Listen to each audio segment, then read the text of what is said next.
Hey, how you doing, man? It's Joe D, and welcome to Share a Beer 557. Today is Saturday, June 13th. We are back and semi-better than ever. We're kind of like a really good A- right now. Yeah. So you got the A team, but we're not actually like at our peak game, but we're pretty close. We're not bad. We're not far off. You know what I'm saying? When you've had this much practice, you can do it. Huh, Bum? Yeah. Yeah, I'll be able to close after I drink some beer. So. Yeah, you can sleepwalk your way through the show. I mean, no, if you've had this much practice, you can. Exactly, right. So 157 of these things, we better know what we're doing. Okay, Bum, so what do you think about the new look here, man? I've got the new camera. We got it dialed in. What do you think, man? How are we looking, man? Is there a difference? See, boom. There you go. Now, a little nod to the malt liquor community. I have discovered these Cheez-It Snapped. And these are the double cheese, baby. Oh, yeah. And they are damn good. I got to give it to them. If you've not had them, get you some. They are. Have you had them, Mark? Yeah. Don't eat the whole bag. That's what the boss says. Don't eat the whole bag during the video. Oh, like, right. Certain other people eat the whole container of snack food while drinking the 40. That's well, 40. Yeah. Now in the pre-show, we discussed quickly why that might be. And this is what they look like, by the way. Nice and thin and crispy. Are those squares or pentagons? Yeah, they're like that shaped. Like okay, like diamond shapes. Mm-hmm. Yeah. Okay. Yeah, but they're thinner. They're thinner and crispy, and a little bit. They're like a regular cheese that just kind of flattened out and thinner and crispier than. Okay. Okay. Oh man, they are. And right now, they're like cheese. I'm sipping on a Modelo right now. Okay. That's a good and pairing. it couldn't be a better pairing. Nice light lager. Oh man. Now we discussed this in the pre-show. Why the majority of us don't necessarily have snacks with beer. Why would that be, Mark? Because craft beer actually tastes good.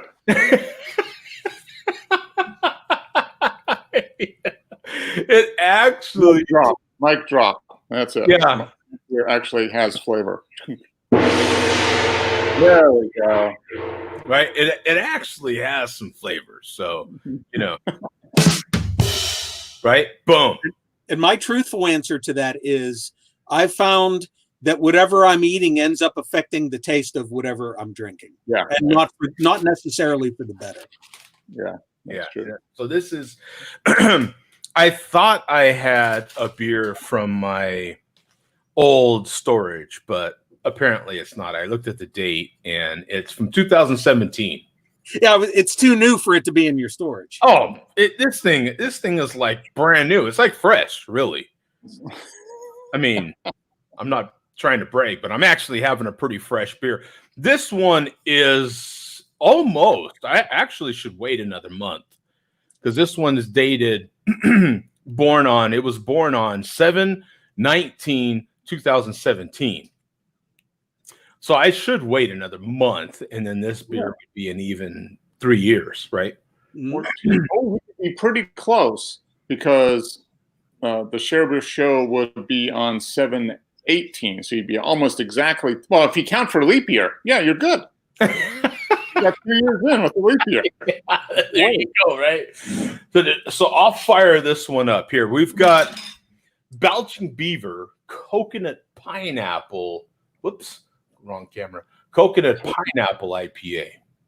Never heard of that one before. That's interesting. They probably don't even make it anymore. You know what? As many beers as Belching Beaver makes. Well, I'm thinking modern times. No, never mind. But let's see if we get some smoke out of this one. Oh, yeah! Look at that smoke, baby. Woo! Look at that. We poured some smoke and everything, man. That's what I'm talking about. Coconut pineapple. Joe, that beer is so 2018. Yeah. Right? Yeah. Look at this. Look at that. Oh. Mhm. Okay, let me get a beer salt. Boy, you're really hearing the darn everything today, aren't we? Man. Oh, I don't have my wait. Everybody mute your microphone or do whatever you gotta do. I gotta talk to my girl here. Alexa, light on. Because I gotta take a beer selfie. Hello. Oh, my device asked if you want Roku. Alexa, cancel. Oh. Well, all of ours gave us some sort of response right Alexa, lights off. Oh, dang, it didn't work. I can turn off Joe's lights. Wouldn't that be something if we could all just control each other's stuff, right? Yeah. It just turns into like this game where, you can control each other's stuff. You could tell like Bum's Alexa to like remove the red folder from behind him or something. Yeah. Say, Alexa, what's in Bum's folders? Yeah. Let me pull up Untapped here. Let me see. Bum grinders. Oh, I gotta sign in. How come it makes me sign in every time? And then it asks me if I'm a robot. Kinda. I feel like a robot. Yes, G13.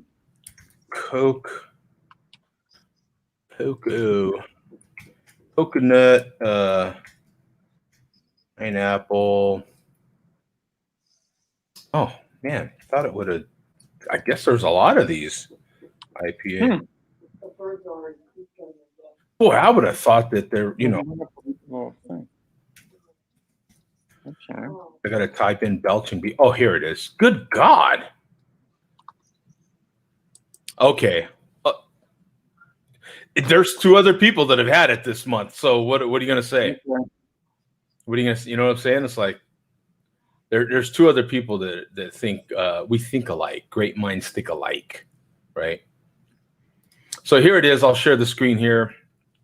We've got the coconut pineapple IPA. No description. Beer description. Beer is no longer being produced by the brewery, as I guess. 1,700 total. 2 in the last 30 days. 4 by me. Am I kind of moving the needle on this beer? Yeah. 6.6%. No IBUs rated. And a 352. 352. I better give another check-in right here. Boom. There we go. Boom. You guys seen it. Cheers. We got it. Everybody's seen that they got it. Oh. Hello. So here we go. Here's the beer. Beautiful looking beer, though. Yeah. Look at that. Slightly hazy, it looks like.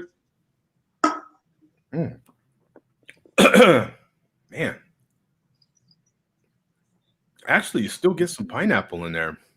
You still get a little coconut as well.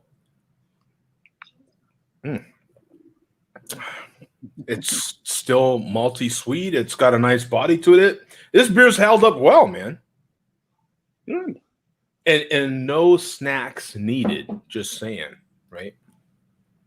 Just saying. What are you having there, Mark? I'm having the last of my G13 IPA, the 420 strain from Sweetwater. This is part of that mixed case, 16-ounce case we got. So this is the last one. Appropriately dank.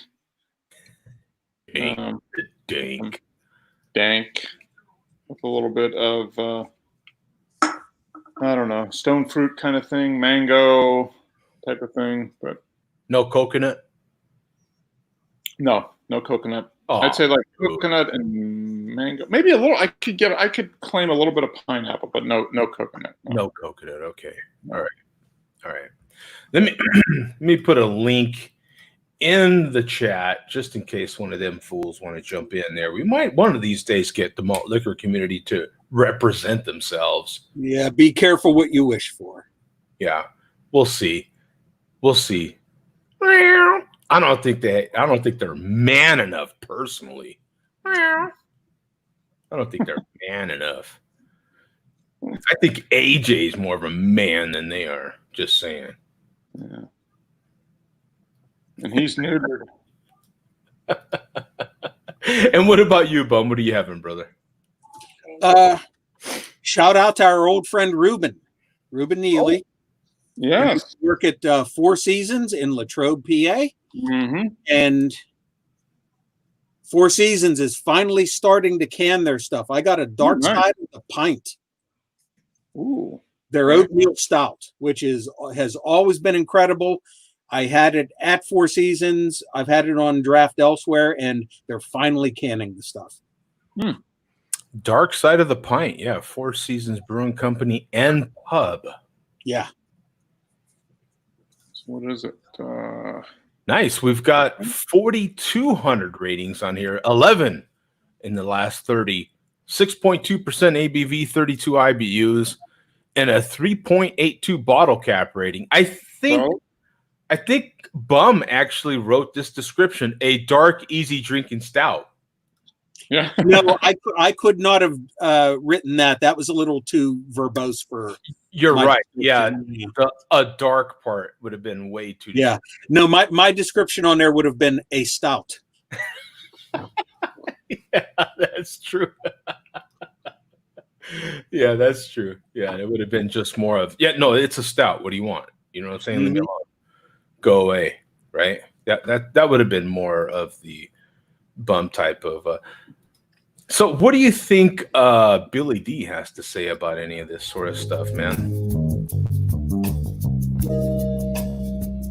Oh, yeah. There he is. There he is. The man, the myth, back. Of course. Not better than ever, because he's just always great. Works every time. Billy D's making the MLDC great again every week. It's gonna be the greatest week ever for the Malt Liquor Report. The greatest week ever. We got a lot of new things. You're gonna be surprised. You're gonna be surprised that we have to say. A lot of great things. They're gonna be the best things ever. Oh, okay. Wow. That's Okay. We built it up. We better deliver now, huh? And actually, that's all a lie. if We will find out. Right. Hey, are you running for office or something, Bum? Yeah. Right. Yeah. If you believe that, then we got a bridge to side or something, right? Yeah. I will say this though. For the first time ever, we have probably the most potential material to use. There's actually too much. We went way too long last week. And there's way too much this week. And I have a feeling that might have been intentional on some of these guys' part. So we're really going to have to pick and choose this week what makes the final cut. Some people are not going to make the final cut. And I know this is going to result in some bad feelings. But boy, it's nice to have that feeling of power here. Yeah. Choose who lives and who dies. Yeah. First of all, and I will tell you this, we had so much stuff that one of the chairman's videos is not going to make the final cut. Whoa. There was some hate, but even don't worry, the chairman is still going to be part of it tonight, but all of his stuff did not make it. That's how much stuff we have. Wow. Mark, what do you think about that? It's just an embarrassment of malt liquor hate riches, I think, is what we've got. If the chairman stuff doesn't make the cut, then yeah, it's like hitting the hate jackpot. Yeah, exactly, right? Yeah, it's like hitting the hate jackpot. Exactly. Yeah, exactly. Yeah. Although I will say, when we come up on the chairman, one of his comments tonight is possibly the single my personal opinion, the single funniest thing I've ever heard directed towards you, Pencil Neck. And it's actually not that personal, but it's my vote for the funniest comment from the chairman directed towards Mark. And we'll get to that in a little bit. Wow. All right. I think you guys will agree. But anyway, I am going to issue some apologies to some people who did not make the final cut this week. First and foremost, 40-ounce Causer, who's in the chat with us every week, did do a share a beer hate video, and 40-ounce causer. Maybe we can play him next week, but he's very, very meticulous and slow paced as far as his hate goes. So it takes him a long time to get his hate across. Oh, And it's kind of spread out over like 15 minutes. So it would take a long time to play. And he does cover all of us. I will say, Mark, he says you look like Beaker from the Muppet Show. Wow. Yeah. I'll take that as a compliment because I think Beaker's pretty cool, actually. Yeah. Actually, I got home too late. I have a Beaker T-shirt somewhere around here that I was. You really? Yeah. Wow. Yeah. That would have been awesome. Yeah. Maybe next week. I can't wear it. It's too small for me, but I still do have it. But anyway, yeah. So Causer did jump on the Share Beer Hate bandwagon this week, and he did do a video, and he covered all of us. But unfortunately, not going to make the cut this week. But we appreciate Causer watching and commenting. Yeah, we do appreciate the hate. I mean, maybe if you could do like a condensed version, just do like a Cliff Notes version of that. Yeah. Somebody else who did not make the final cut this week was Havana, and Havana actually went through the trouble of doing a special private video on YouTube where he just chugs an energy drink and does some Share Beer Hate. And I told him that we would play it. Unfortunately, Havana, towards the end of the video, you used a word that nobody wants to hear these days. Oh, okay. Well, yeah. It was actually directed at Coach, and it was a variation on the word that you don't want to hear these days. Yeah, there's one word I don't like. And yeah. It wasn't directed to you, Joe. It was directed to Coach. I don't really care. So sorry, Havana. Try again. Yeah. Learn from your experience. Yeah. Yeah, you keep the magic word out of there, and we'll deal with all the rest. Honestly. Yeah. So anyway, even with that said, we got a lot of hate, but I will say I'll let you guys be the judge of this. We got some good stuff here, but this week it's nobody at their absolute best. My opinion, even Falstaff, it's wonderful, but it's not them at the best they've been. So we're gonna start out with Vega here, and basically, Joe, Vega covers each one of us, and we got a 30 to 40 to 50 second gap in between while he's drinking, and you can let me know if you want to skip those gaps or not. Okay, let me share the screen here. Let me try to make this a little bigger if I can. Oh, there we go. The video title was "Can't We All Just Get Along?" Oh.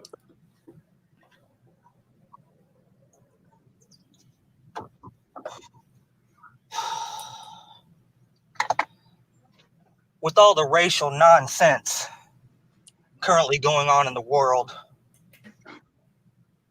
I'd like to take this opportunity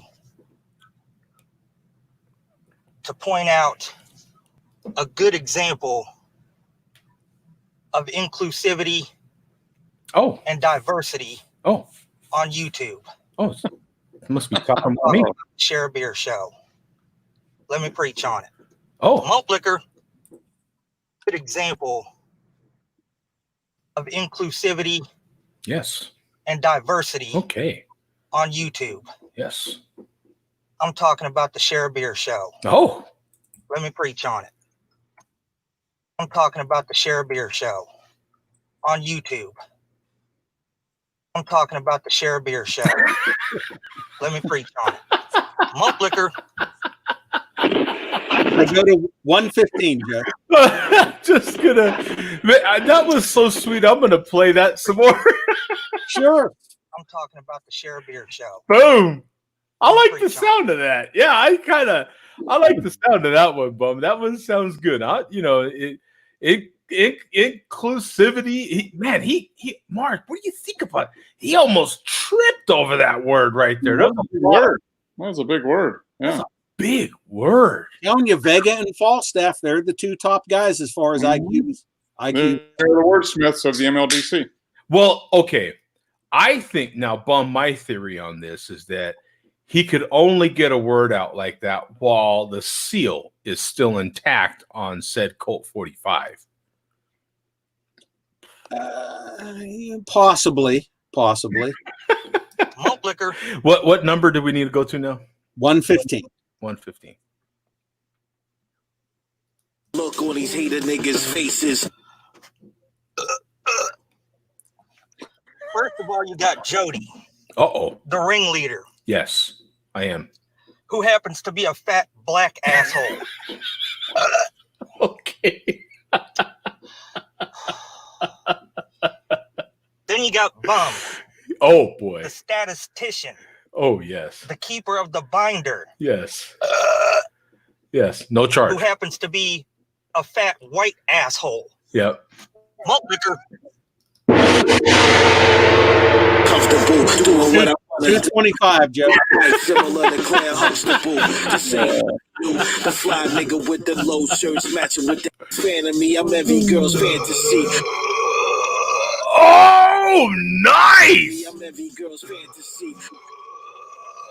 No charge. I'm every Yeah. fantasy. Oh, man. Golf. Oh, we got to start the show. See, he even got the alarm on that one. Boom. No charge. A fan of me. I'm every girl's fantasy. Then you got Teen Wolf Tom, Oh. who is without a doubt a Hasidic Jew. Oh. All he's missing is the deep fried curly dreadlocks. Nice. No charge. Then we got Pencil Neck Mark the Cat Lady, Oh, here you go, Mark. Pay attention. representing the LGBTQ community.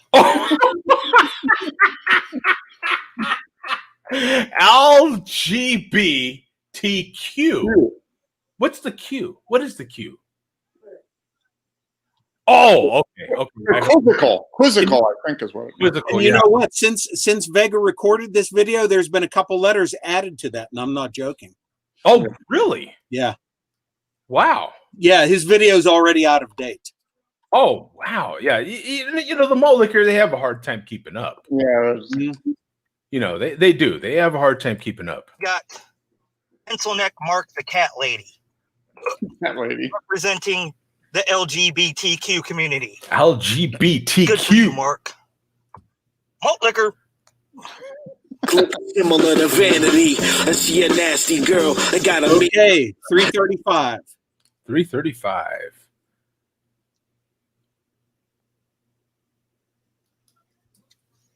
Then we got Zach. Oh, yeah, Zach. Poor Zach. Yeah, poor Zach. Morbidly obese and confined to a wheelchair. Oh, From this day forth, Zach will no longer be known as Wheels.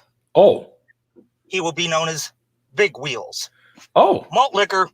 Big wheel. Fire it off. I send shots on your whole team. Got 420, 20 seconds in in. a battle. I'll invite them all.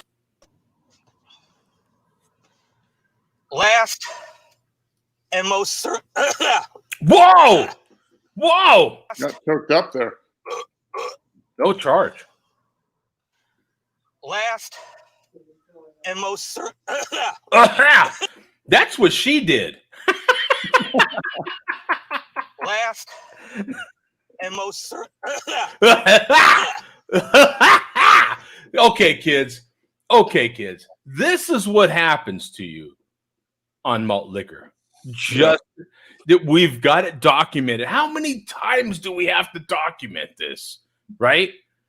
Stay away from malt. Look at what it does. Yeah. Right? You end up with this hoo-ha, hoo-ha, hoo-ha. like the opposite of James Brown. And most live TV, folks. Live TV. Okay. That's a good one. Live TV, folks. Live TV. Last and most certainly least. He couldn't even get it out without laughing. Because you know why? Hey, Bum, why did he know he knew what was going to happen right now, right? Exactly. He knew we'd be analyzing this. He knew immediately. He was like, and so what am I going to do? I'm going to oblige him and rewind it. Live TV, folks. Last and most certainly least, we've got Ahmed Alibaba Ibn Rashid, Okay. Quickie Mart custodian coach, representing the Muslims. Poorly. He don't give a fuck about Ramadan, dietary restrictions, or none of that shit. Malt liquor. Then in conclusion, 525. Okay. Oh, That's funny. He knew exactly what was going to happen. oh yeah. He was like, oh boy, this one's. There you have it, folks. The Hey. Share a Beer fucking show. A bum-ass Benetton ad. Malt liquor. Look up Benetton ad if you don't know what he's referencing. Yeah, you could take time to look it up there if you don't know what it is exactly. Oh man. That's funny. That was pretty good, actually. Yeah, That was. I like when they actually stop mid rant to laugh, because, especially in his case, he knew exactly what was going to happen. Yeah. Yeah. He's a professional. He's just like, okay, I effed up. I'm just going to admit it, and I'm going to move on. Yeah, and especially because he was so far into the video. That he was like, I'm not starting this over. Yeah. Yeah, it's just we can't redo this one. It's not going to happen, you know. Okay, so to the chairman next. Even though all the chairman's hate didn't make their way to tonight's report, some of it did, and I'll let you know when my opinion what the funniest comment ever directed to Mark is when that's coming up. But for the time being, go to 255, Joe. The newest thing seems to be Joe D is the fat kid who wears his t-shirt in when he goes swimming. Yeah, that's like the best thing to do, isn't it? Like you wear your t-shirt and then no one can see how fat you are. That's what I used to do. You go swimming. I mean, duh. Hey, what do we think about this made in the USA banquet since 1953 mega meats? What do we think about frozen font there? I mean, that's appealing to the Ward Cleavers of the world there. I mean, that's yeah. It does take it back. Yeah, this is mega meats. Have you ever even? I've never even explored into this banquet mega meat. I should Google it. Okay, I'm Googling it. That's it. I'm Googling it. This has to happen, right? Because I'm like, okay, we gotta investigate this guy for real. Like this is right. Banquet mega meats. Yeah, here we go. Yeah, what are we gonna guess that this mega meats is? Now, Bum probably already knows. He watched it. But what are we gonna guess that this really is? I mean, we got crispy chicken, mega meats. I watched it, but I still don't know what the hell he's eating. Yeah, we've never taken the deep dive into the mega meats. You know what I'm saying? Yeah, let me stop let me stop and reshare this so we can all take the deep dive into the mega meats, because this is interesting stuff right here. You know, there's other people I'm sure that would like to know. So you got original crispy chicken with home style mashed potatoes. I don't where's the rest of the mega meats? Where are they? There's got to be That's- more mega meats. Yeah, that's just the listing for that particular mega meats. There's Yeah. got to be. There, I mean, products. So, okay, mega. There you go. Whoa! Wait a minute. Okay, they've got it by mega, pot pies, meals, frozen breakfast, chicken. Why does chicken? Why not beef? I'm sure like beef right now is filing a grievance. Yo, why don't we have chicken's got its own selection? Why don't beef? Why don't we? And pork's going, yo, what about us? Why don't we have our own selection? What's up with that? Right? I mean, that's like not inclusive of everybody here. Oh, so you got mega bowls in many different flavors. Mega bowls, you got mega meats, original classic boneless strips, buffalo style boneless strips, Kansas City barbecue boneless. Wow, you know what? Banquet actually mostly does chicken, don't they? Do they actually do a lot of beef? Don't know. Here's a meat lover's deep dish pot pie. Deep dish bacon mac and cheese pot pie. Is this the chairman's Untapped page?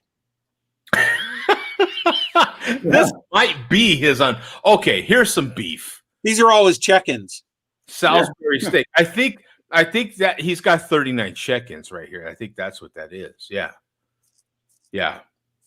Yeah. And I mean, look, you know what? We've been overlooking what the chairman's actually eat. Oh, look at this guy. How's it going there, fellas? On Kate, you. just in time. Hey. Oh yeah. Had a rant on you. I heard I read a couple. I read someone read a comment on you. Some upgraded something. Have you had these Cheez-It snaps? I was gonna buy them. I was literally just at the grocery store. Oh my And god.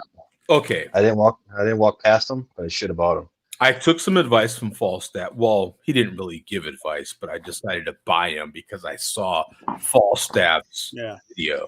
Oh, he's giving you advice, Joe. It had nothing to do with buying snacks, though. I think it had the opposite to do with buying these snacks, didn't it? Now, I went against his grain and bought these, and I swear to God, they're changing my life. It's the third bag I've bought already. It's ridiculous. Oh yeah. Look, come on. You hear that crunch? Oh, baby. Are they bigger? Are they like they're not the regular square, right? They're like a bigger. Hey, if someone asks me if it's bigger, am I ever going to say it's not? Oh yeah, baby. It's always bigger, baby. Oh yeah. Jesus. If oh god, I got a freaking hilarious story to tell, but I won't tell it because he might be missing. I don't want to embarrass him, but oh my god, it's a great story, dude. Damn it. Okay. But and it has to do with a man asking you when it's bigger, right? So if there's a reference to if it's bigger, you just always say yes. The answer is always yes. Now look, here's a that is what there you go. That is what they look like, and they're thin and light and crunchy. And definitely bigger, baby. Right? Oh yeah, baby. Yeah. Why don't you? Now, the correct answer, the politically correct answer in this case would be just put it in your mouth and find out. Jesus.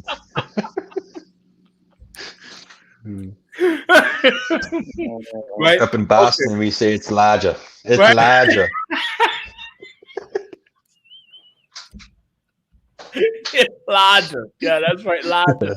That's freaking great. Thanks, Tom, for jumping in. I promise you, this is awesome. Okay. Shit. Anyway, back to the show. We're in the middle of the malt liquor report here, man. So You got the chairman punched up. Go to 255. 255.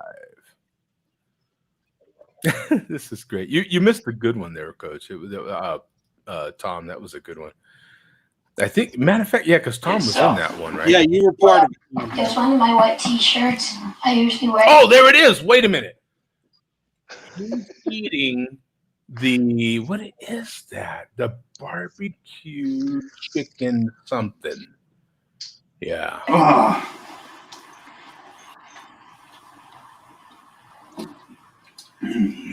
Joe D from the Share Beer Show Oh, yeah. still wears a T-shirt Yep. when he goes swimming in a pool, just like a fat kid. But he's still fat. Still wears a T-shirt when he goes swimming in a pool, Yeah. just like a fat kid. Yeah. But he's still fat. It's because it's still a good idea. When he goes swimming in a pool, You don't know what's in that water. just like a fat kid, because he's still fat. Yeah, well, you don't know This what's guy. in the water, Oh, he's showing it there, Joe. Oh, yeah, he is. Look at that. The Kansas City bar. Okay, so let's switch over. So he is eating. He's talking about me being fat. We're going to analyze this meal he's eating. So it's the Kansas City bar. Here it is. Okay, Mark. Now, Mark's our fitness guy. We're going to go to the nutritional information on here. Oh, there's so much. They can't even put it all on here. 26 grams of protein. Oh, yeah, it says God it damn. does say that, right? Yeah. Okay. 560 calories. No, that's not too bad. That's actually not It's that probably- bad. Yeah. Wow. Oh, It's probably come more sodium in that thing than anything. on. It's gonna be a heart Tom attack. had my back right there. Thank you. Tom had my back right there. Yeah, that's awesome. Okay. Back to the. Okay, so we'll go to 5. Oh, wait a minute, but his says 10. Did his say 20? No, that does say 26 grams. Okay. So we'll go to 505. I will. Wait a minute. Look how old this fork is here, man. What is up with that? The wood is changing color. He Oh. uses that for every meal that he eats. Obviously. Look at that thing. Oof. Maybe he's never washed it. Yeah, maybe he doesn't Jesus. wash it. Mark, what do you think about eating something like that? No, it's obviously spending all his money on that underpriced bullshit. And it's not working. He has no money left for a fork. So where are we going, Bum? Where are we going? We're going to 505, and I will preface this by now the new joke with the chairman is that I'm collecting leaves, and that's what my binders are filled with. I'm a leaf collector. Oh, yeah. So 505. Very super cool. Collecting leaves. Like Bum from the Share Beer Show Yeah. is currently building a new bookshelf. Shove more binders full of leaves into. Stone skipping is a sport. Okay. Wow. 850. On the tree and leaf 850. identification, and part of And that. he's actually watching a video of a woman. And at first, it was. I included a table of contents. Oh, they were both drinking Colt 45, weren't they? All of my leaves are sorted by alphabetical order. That's just what made the most sense for me. So now I'm going to give you guys a little bit of Right up Bum's alley. tour. Sorted by alphabetical order. That's just what made contents. All of my leaves are sorted by alphabetical order. That's just what made the most sense for me. So now I'm going to give you guys a little bit of Right up Bum's alley. my leaves order. That's just what made the most Hey, sense for me. he's not that far off the mark. That's right up Bum's alley. Tour. Okay, so we move on to what I consider to be possibly the funniest comment ever directed towards Mark. 10 minutes, 20 seconds. Oh, wow. Oh man, get your popcorn, ladies and gentlemen. Yeah, This- you kidding? This is absolute, Can't wait. it's absolutely genius in its simplicity. Okay. 10 Well, 20. Well, you didn't even have to say simplicity. Yeah, That's without saying. It's going to be simple. stating the obvious. Yeah. Yeah, it's going to be simple. You ready, Mark? You got your pencil? I'm ready. I'm ready. And oh man, this cunt is super stuck up. Oh, Could be a future craft beer drinker. yay. Like every asshole on the fucking Share Beer show. Shout out to you, Pencil Neck Mark. Put that penguin suit back on. Get back out to the fucking opera. Hey, Mark, that's the guy that watches. Yeah. That's true though. Memory. That he pays attention.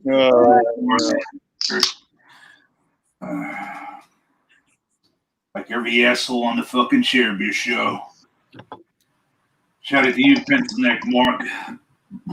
Put that penguin suit back on. Get back out to the fucking opera. Ash. Sorry if you can hear it in the background. Oh, good thumb up right there. That was good. That was good. I'll give him credit for that. That was I love that. Yeah. That was actually pretty good, and followed it up with a solid thumb up. I'll give him that. Yeah.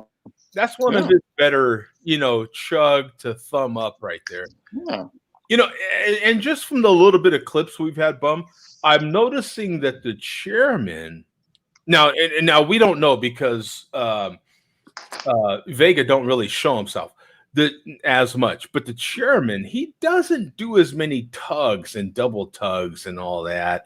He kind of tugs and then gets with it, Oh, yeah. No, that's like a Falstaff special. Yeah. Falstaff, there's going to be a lot of tugging and pulling and wiping and, And that's the perfect segue, Joe, because we got something coming up next related to that. Okay. We will finish with the chairman. Go to 1310. 1310. All right. Let's see. Here we go. Hawthorne. So there you have it. If you collected damn near every Matchbox car on the flat Earth and baseball cards, you need to continue your addiction to collecting or hoarding. Start collecting leaves. Wait a minute. Says the guy with all these boxes. He must go to the liquor store. He must go to he buys. Does he buy the cases of the Colt 45? That's why he has the boxes. Yeah. Oh yeah. Yeah. He actually probably goes. That's the advantage. You get cases. You buy by the case. You can use it as furniture. And those Big Bear cases there, they haven't made Big Bear since like 2013.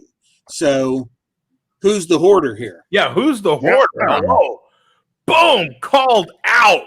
The chairman was called out in his own rant. Boom. To collecting or hoarding. Start collecting leaves. Hoarding. Rod beating out 3 beat slide. And that's it for the chairman. New house. Yeah, that's the pot calling the kettle black right there. What's up? Yeah. But I'm sure to the chairman, those empty Big Bear cases are collector's items. What's the difference, Chairman? What's the difference? You tell him. Yeah. That's right. Okay, so we're going to move on to Falstaff here. Oh, Man of a Million Tugs. Yeah. And actually, he does address this in his rant this week. Oh, he does? Oh. Yeah. Let me make sure I have this correct. Yeah, it's correct. Let me post it there. All right. And just go to 105.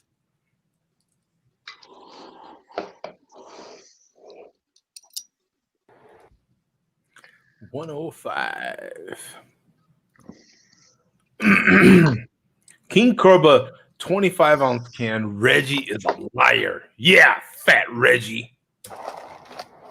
Oh, that's the wrong Cheez-Its. I've got the real Cheez-Its here, pal. These fucking Share a beer losers. Fucking.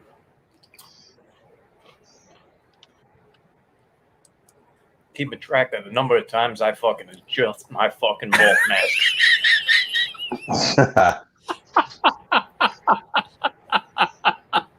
You want to quantify some shit, bum?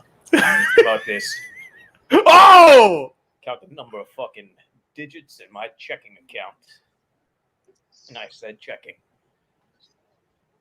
The kid wants fucking liquidity. He doesn't fucking go to some shitty financial fucking planner.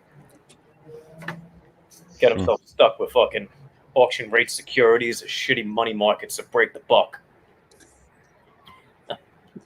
My CFA pisses on your CFP, pencil neck. Oh! Number 2, Mark. Meant in multiple ways because you're also a fucking piece of shit. He called him a number 2, Mark. Shitty money markets that break the buck. My CFA pisses on your CFP, pencil neck. Number 2, Mark. Number 2. Meant in multiple ways because you're also a fucking piece of shit. Yeah. Okay, hit pause here for a second, Joe. I got to mention something here. There was obviously some miscommunication here coming up because Falstaff makes a family-related comment, and he does it in response to what he feels was something said towards him last week. You know how a coach always makes comments about Vega's mother? Oh, yeah. Yeah. Apparently, Falstaff is mistaken, thinking that the comments were made towards his own mother. So Falstaff lets loose with some family stuff. Oh, boy. Oh, boy. This could be interesting. Everybody hold on to your mothers. Or sisters. Or sister. Wow. Okay. The fucking length of fucking pipe that I fucking repeatedly slip your fucking sister, but motherfucker. Oh shit! And I'm talking. Start talking some fucking tug other family shit now. Now they're fucking that fucking other fat asshole. Apparently, I think he said something about my mom. See, he didn't. It was Vega's mom. Well, in all fairness, we have documented this quite a few times on the show. The malt and what it does to the brain. Yeah, it does tend to mix you up a little bit. Yeah, makes a little delusional. Yeah, a little delusional, a little. There's things paranoid. Exactly. Paranoid. You start seeing black helicopters everywhere. I mean, it gets pretty scary there. So, in all fairness. Yeah, but I mean, I still don't think that's right for Falstaff to make comments like that about my sister, who doesn't exist. If you had a sister, though, he'd be slipping lots of pipe to her or something. Right. Or finding someone that had lots of pipe to give to her. Yeah. He'd be paying that guy. If I had a sister, I know she'd be looking for a Jewish guy. Maybe a plumber, though. Maybe a plumber. Yeah, that drinks malt liquor, of course. Right. And wears a mask. I mean, who wouldn't? I mean, come on. Least engaging person on here, fucking on that show, rather. That show. You still have Fat Reggie. He's the least engaging person ever. Yeah, Fat Reggie. Yeah, Fat Reggie. I don't even know who Reggie is. I just like saying it. Fat Reggie. Unless he wants to drive 1,500 fucking miles to engage with you. Cook a steak with you and go to Taco Bell. Yeah, buddy.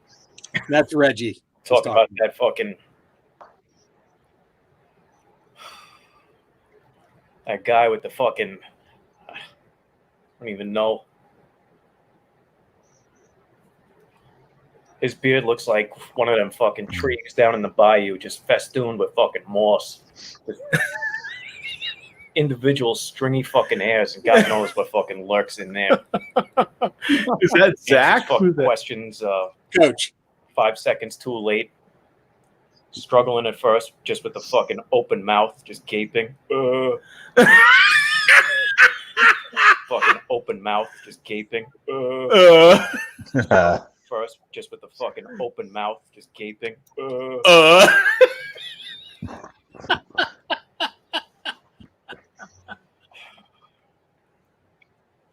People are glorifying fucking the medical profession right now, and deservedly so.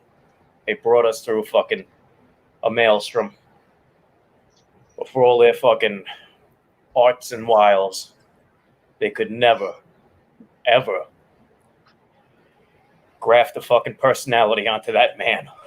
What a fucking retard. Incredible story. Whoa,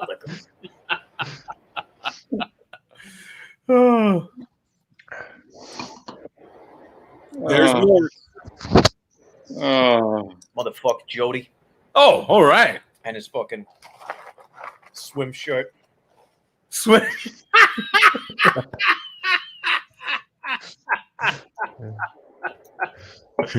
Motherfucker Jody.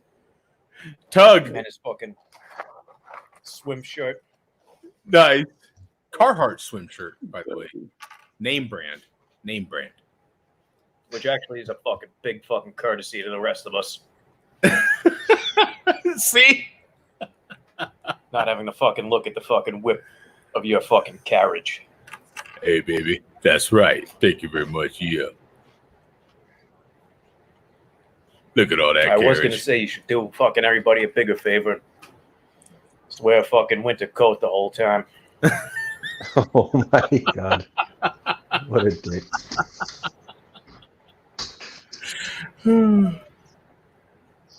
If it was a bubble goose in a fucking dark earth tone, you would look like fucking black version of the Michelin Man. Okay, he's trying. Hello. Yeah. Oh. All that fucking adipose tissue and subcutaneous fat. Oh my Probably without God. the shirt, the number of fucking rolls that you fucking carry is just as fucking segmented. Got a fucking baker's dozen from your fucking third chin down to your fucking belt line, Fat Joe. Yeah, Fat Joe. Thoughts on them comorbidities, huh? Playing Russian roulette. Motherfuck you, Jody. Yeah, Jody. Motherfuck you in the fucking chair whose fucking armrests you fucking Crisco up so you can fucking plant yourself in it for the duration of a piss drinking session with fucking bum. Oh, wow, that's pretty good. Motherfuck you in the fucking chair whose fucking armrests you fucking Crisco up so you can fucking plant yourself in it for the duration of a piss drinking session with fucking bum. The swarthy fucking prick, that fucking carpet salesman. Pencil neck and some other fucking douchebags whose fucking name I will never fucking be bothered to learn. Motherfuck you, bum. Yeah, bum. Yeah. We're not done yet. Wow. And who's wearing the coat here anyway? Bum down at City Hall trying to fucking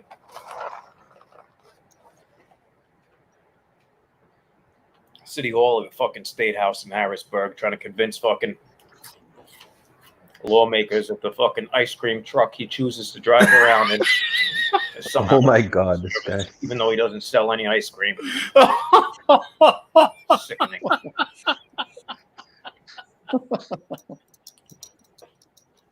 Toys R Us went out of business. So all those posters fucking warning fucking parents with young kids against you got taken down. Now you're fucking looking to run wild. Oh shit. Not if I can help it. Oh, not King Cobra malt liquor, 25-ounce can. Fucking $1.50. What an amazing bargain. Excuse me. And of course, he has to apologize for the burp after all. yeah, for the burp. Yeah. Instead of no charge. That's rude. He's Got your little fucking he's got bum. Fucking. Do one of these. He's still thinking about it. We're in his head with that stuff bad. Yeah, He but was consciously trying not to tug, and he still had to tug. But what's funny is he's making fun of us for counting his mask pulls. Within, I don't know how long, couple minutes, he does something unconsciously, which is a brand new move that we did not take note of last week. So go to 1025. Oh, we have a brand new move. It's not the tug, it's not the double tug, it's not the push. We got something new. Oh, wow. Yeah, because the push, I don't think anybody does the push. We got something new here at 1025. Look. Whoa! The double-handed pull. That's the double-handed pull. The double-handed pull. We got to see that again. Yeah. Whoa! Look at that. That's like the head push and everything all in one shot, isn't it? Yeah. That's like, wow. And what happens after? Let's see. More Cheez-Its, that's all. Just had some. Wow, but that was a crazy move. Watch. Okay, watch. Oh, yeah. Yeah, he's going to regret that one. Yeah. Yeah. Well, yeah, that's an unprecedented. You're right. Thanks for documenting that one, Bum. Yeah. That was a good one. Absolutely.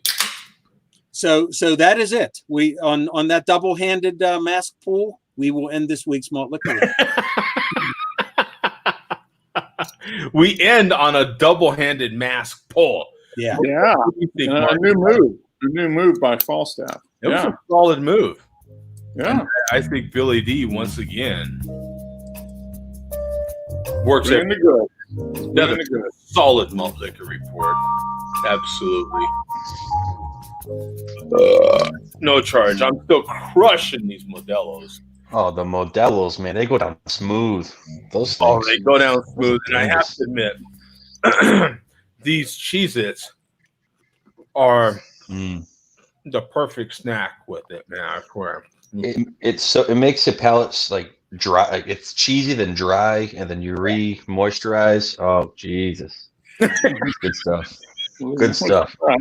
You re-moisturize your mouth. That's what she said.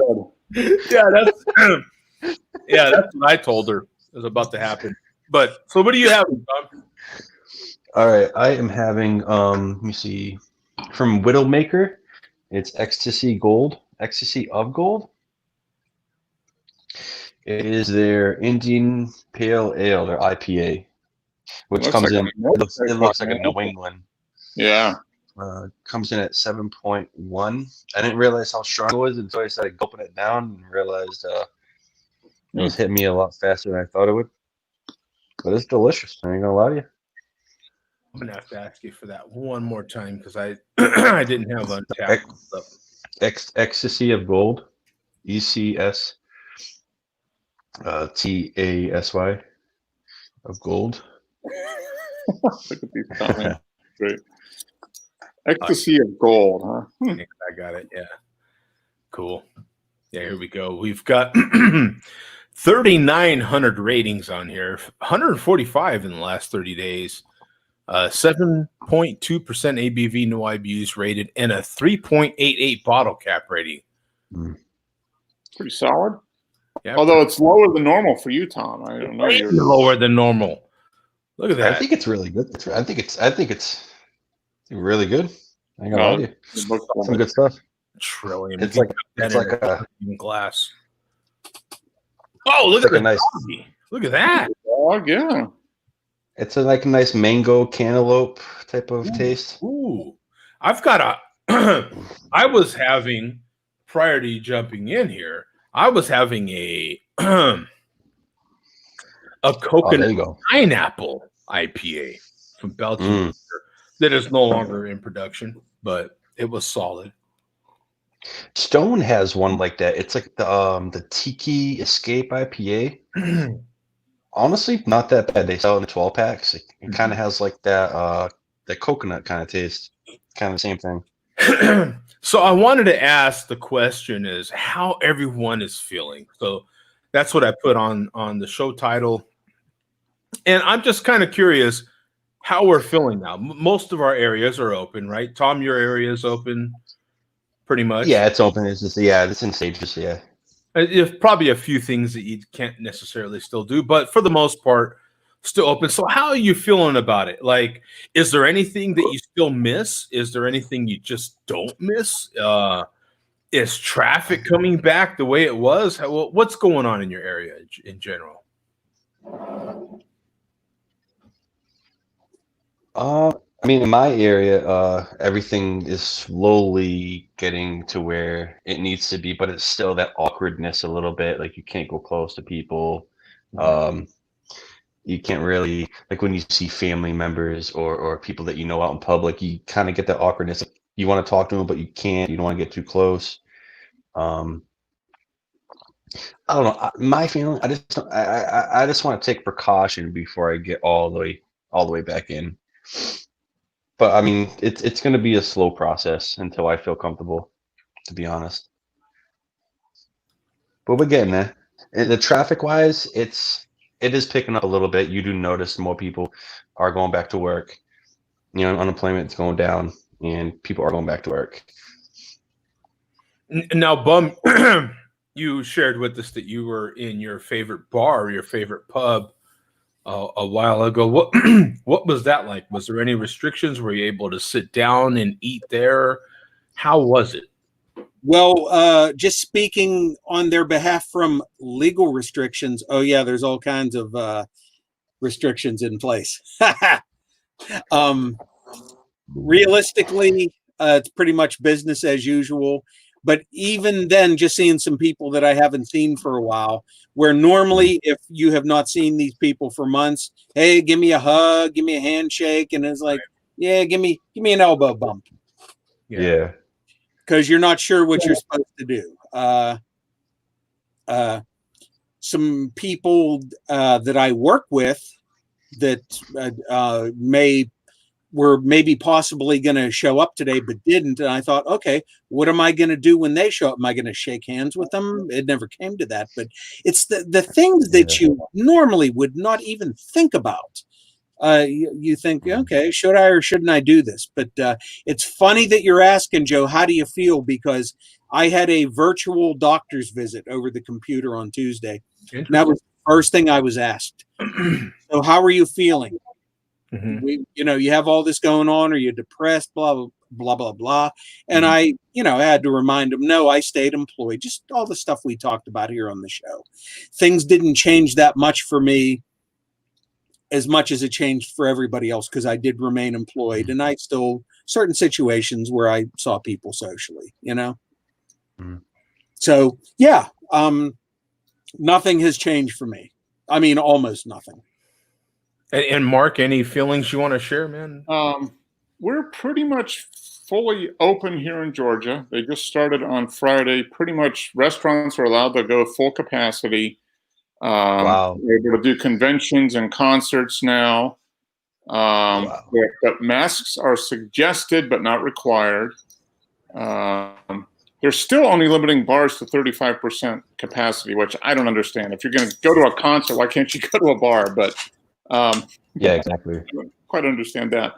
But I feel we're getting there. I mean, we're still not dining in at restaurants. And we're still wearing masks when we're going to stores. But I think it's going to take a few months, for people to kind of get used to what's going on. And I don't think we're going to be 100% back to normal until we have a vaccine.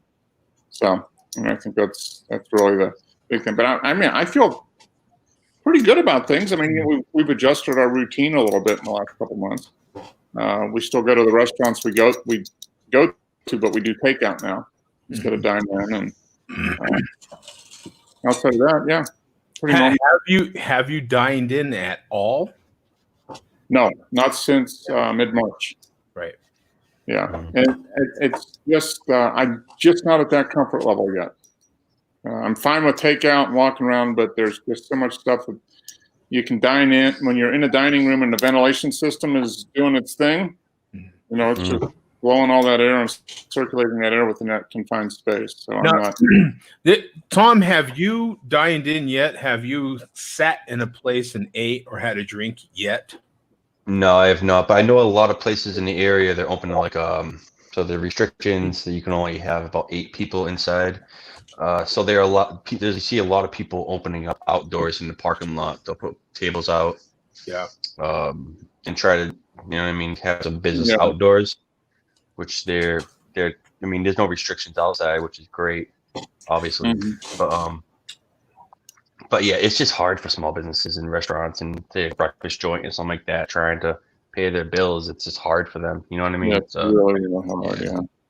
It's not easy for a lot of these places. Oh, I was going to ask what his experience was like, because I think he's the only one out of all of us that has eaten out. Craig, so how are you feeling, brother? What's it like in your area now? Is it open yet? Is there still restrictions? What's going on? They're tentatively starting to open things up. Essential shops have all been closed, and they're actually opening them up on Monday. By the sounds of it, pubs and restaurants, hospitality. By the sounds of it, it's going to be the 4th of July, Independence Day. But it's all dependent on the way things go. There's lots of factors, isn't there? So, like everywhere, depending on where you are with the whole thing, country to country. Or even America, it's state to state. Yeah, it's been a nightmare, man. I'm not gonna lie. It's a little crazier out here because we're 50 different states trying to figure out what's going on and doing our own thing. And that's a whole 50. That's a whole 50 state level of one. 50 different country, problems. Although you're in the same country, you've got 50 different ways of looking at it, depending on where you are, I guess. Yep. Yeah. Where over here, it's what is it? Provinces out there? Is it province or is it? No, you got counties. You got counties within England, Wales, Scotland, and Ireland, but we're all under the United Kingdom, which is 4 countries, essentially. It's almost certainly going to tear the UK apart. The UK, without a doubt, it's going to happen because we're all at different stages of the virus and stuff. So what's it like, Craig? When you go to the store, are you able to get everything you need, or is it still some shelves are still a little empty? Is it hit or miss week to week? Like you can get something this week and maybe next week they don't have it. What's it really like? Well, I'm not the one who does the shopping for our household. We've got a fairly big house, but we've got 3 generations in the same in the same house. My mum's been really ill since like early January. She's type 2 diabetic. Other things going on. It's been pretty tough, to be fair. I've not actually been out of the house, bar literally a few hundred yards to the corner shop. I've been out twice out of the house since the 21st of March. So, Wow. So, which is, God bless you. I'm fine with it. I just haven't had a shave for a while, or I haven't been to the hairdressers, you know. But apart from that, or sunshine. Yeah. So I'm fine with it. It's just like I don't like massive crowds of people anyway. So I've always kind of reacted like lockdown anyway to a degree. So I'm not really, if that makes sense. It's just kind of it's not affected me as much as maybe other people. I'm a carer anyway. I care for my partner. She's epileptic. caring for my mum anyway, and all that sort of thing. So it's not, my life is not really, apart from going to a few bottle shares and having a couple of nights out here and there to a bar or whatever. All right, apart from not going shopping, nothing's really changed for me, really. So it's kind of like, yeah. That's it. Anyway, I haven't been on for a while. Anyway, how is everyone? Hope you're good. Yeah, that's exactly what we're asking, right? Like, how is everyone doing? Like, I had a cousin pass away from corona. Oh, geez.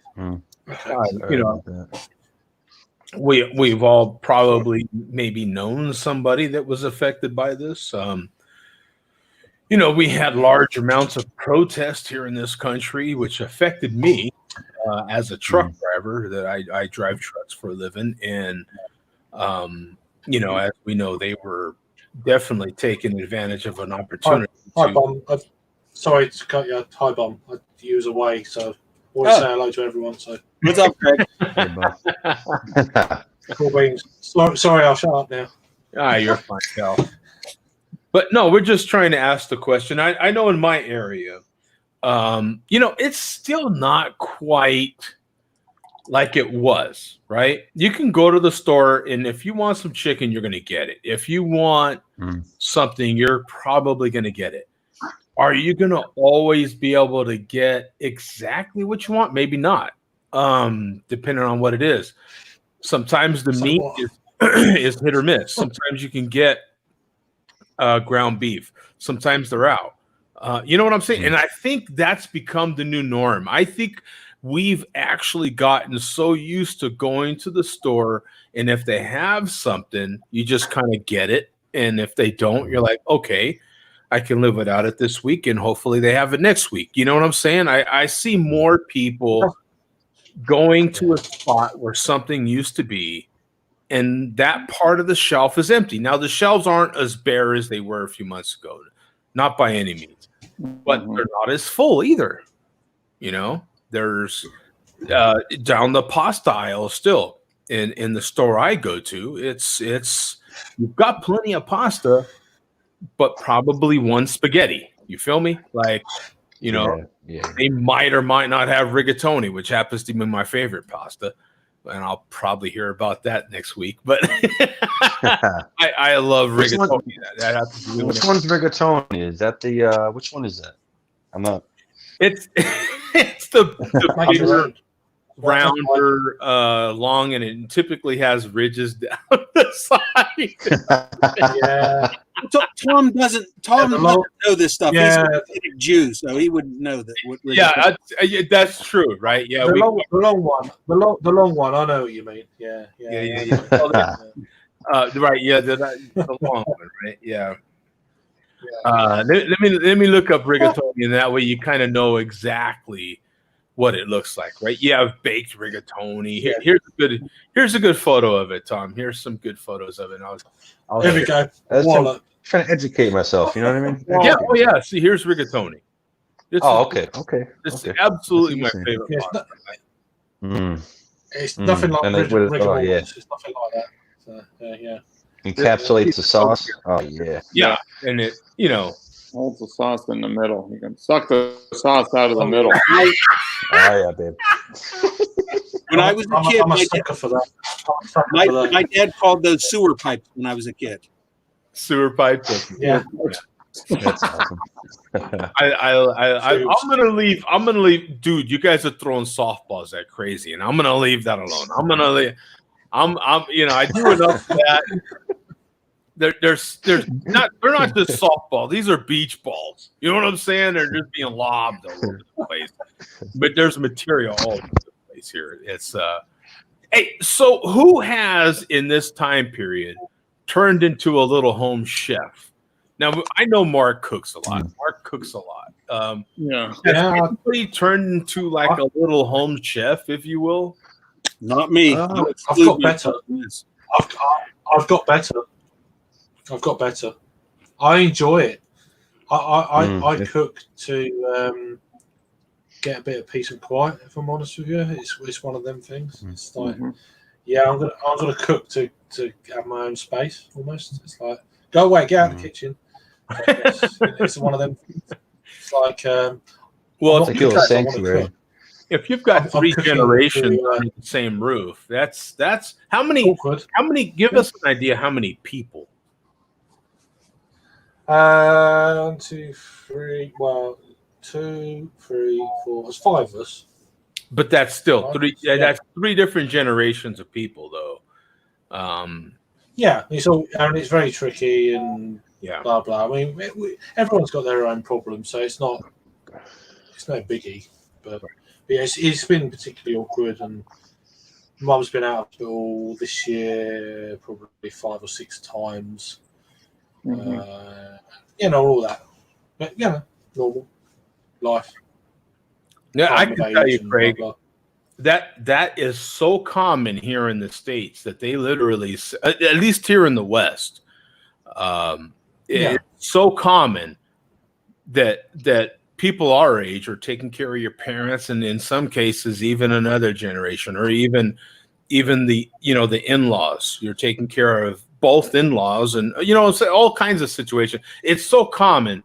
There's multiple builders, home builders, that build homes that are with what they call homes within homes. They literally sell homes that are pretty large from the outset, but it's really a home in a home, so that you can separate yourselves under the same roof. It's it's that common. No, it's proper awkward. My daughter's 5 years old.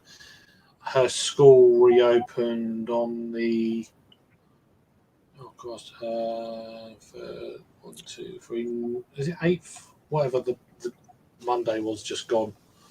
That would be the 8th. Yeah. So we've got a dilemma.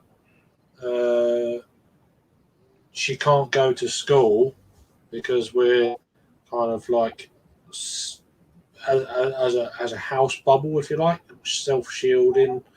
My mum has got type 2 diabetes, and she's bedbound as well. So I don't want it to get into a kind of stream.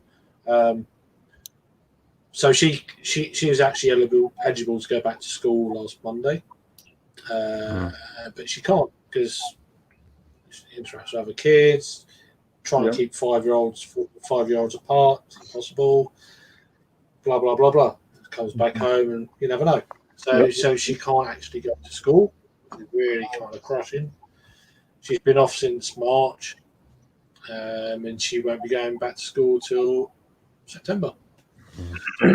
Anyway, let's happy shit. Have you got sports starting to happen over there, or no sports? Yeah, we got the UFC's going. Right? Well, we got NASCAR tomorrow, don't we, Joe? Aren't they doing a live race? NASCAR's going. Golf is going.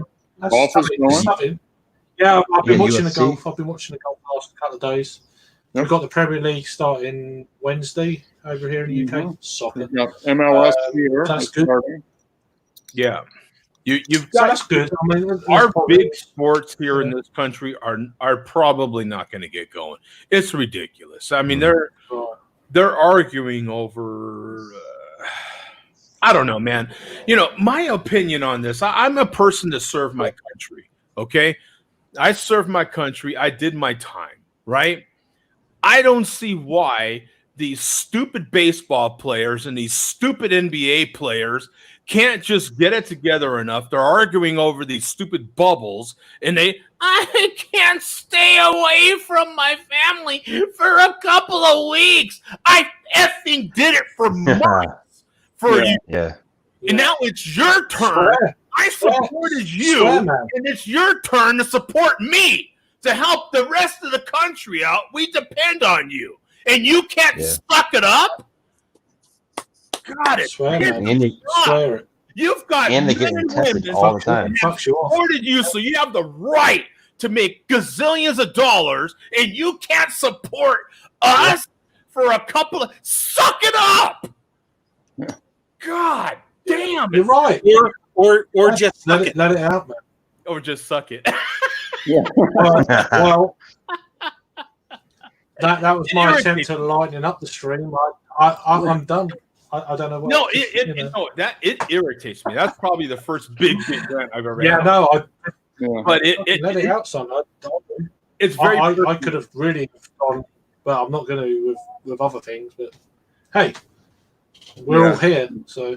As a person that has, I not only served my country, but I am a truck driver. I drove over the road for years, and as a person that drove over the road, that's even a bigger sacrifice. We have many thousands of over the road truck drivers that sacrifice family time every damn day. It's what you do for a living. You'll be gone for your family for 4 to 6 weeks regularly. And we've got a few ball players that make gazillions of dollars, and you can't sacrifice for 7 to 8. Come on, man. Come on. I mean, you know what I'm saying? Look, people are counting on you, man. Just suck it up for a little while. You know what I'm saying? Absolutely. I mean, over here, soccer, the players are dying to get back. They're like, oh, there you are. I mean, there's a few positives that have come out of this fucking global misery, especially for over here. Probably 2 or 3 things. I think one is global awareness of mental health. Another thing is, although it's been you've lost a member of your family, Joe, so kind of be a bit kind of delicate around saying this one, if that makes sense. But as regards the actual climate and stuff, there's the seas have been cleaner, the air's been cleaner. Not saying it's how do you explain that to people who have lost people? Right. I understand that one, but in a positive way, despite what's happened, it's still in a way been a positive. I know it's kind of like lots of people won't understand that, and I get that, but it's still a positive in global sense. Yeah, as odd as that kind of fits in with a lot of people that have grieving and stuff. It's showed a lot of people to rethink what their priorities are. And that was the third point I was going to get to. Is people are. Even it doesn't matter who you are. You could be really kind of like influential, big star, film star, anything. Sports. It's across the whole spectrum of society. Whether you've got money, no money, it's affected you in some way or another, and it's kind of a leveler almost. And it might make people think people think they're massive stars. It's like it brings them all down to a level that actually you're not really. Yeah, you're not. Hopefully it will. When you're billionaire sports team owners battling with your millionaire players, it doesn't matter. It's not a good look for you to be battling in front of people who have no job right now. No. Yeah. Yeah, and it's jobs. There's just loads of things. You just go across. There's lots of things. That's the obvious that comes to my mind, and it's just like, yeah, just pipe down a little bit because we're all human here. We're all there. It's just think about it. Now, anyway, sorry. Isaac. And now we regularly have 2 small business owners in here. Mark is here with us all the time. Mark's, of course, is self-employed. Zach, what's it like, on your end, man? The show title is "How Are You Feeling?" So, how are you feeling? How is it going in your area? How is it now as compared to? It's a lot like it was last week. I mean, restaurants are open at 50%, breweries are open at 50%, but like wineries, cideries, distilleries, bars without food are all still closed, which most bars have food now. That's all lobbying stuff that we don't need to really get into. I don't know. It's a lot of work, man. Like, it's a different game. Like, people not seating themselves and kind of managing people. And like my bartenders, their steps have doubled and tripled just to serve people. I mean, going upwards of 25 to 30,000 steps a shift, just to make sure people are getting beer. It's a lot more running. People are willing to go out, but then there's still a group that wants to stay in, and that's okay. We're trying to just make our best for those. I think the next month, 2 months are going to be really rough for certain places. I think if you're a more established business over the last 5 years, you probably got a decent rent deal going on. That's one thing. If you're a newer business, I don't know about the markets where you guys live, but in Denver, the markets have just been crazy, and it's been expensive the last couple of years. So all of a sudden you get a place that your rent was a little more than maybe it should have been. I think it's going to be very hard, and there's only so much money you can make, and we've been pretty fortunate so far, but it's definitely a lot of work. Mm-hmm. Like what can you is there a way to put a percentage on how much more work? Is there just a ballpark you could give us? Like what would you say it's probably like you were talking about how many more steps it was just for your bartenders and your staff to just serve a darn beer. I mean, what percentage would you say more work is it taking for you and your employees to do to just get the same job done? Well, I think it's a lot more paying attention. Yeah. It's a lot more being diligent. And it's just a change. Just a change, right? I don't know if you speak that it's a lot of work, but there's some other things that I'm not doing. I mean, there was times I spent days and hours and weeks, even months planning events and stuff. Well, I'm not really spending that time on that now. Now I'm more making sure, do we have the proper amount of sanitizer? Does every employee have 10 different masks that they can cycle through as the shifts go? Or all the tables, do we have enough sanitizer? It's different things I'm focused on. So giving a percentage on how the work is, to go was a lot of work because it was just, if you get a crowler fill and somebody wants 15 crowlers, that takes a lot of time to fill those up. If you've got people coming in and out, like you can fill a tray of pints and get them out pretty quick. Right.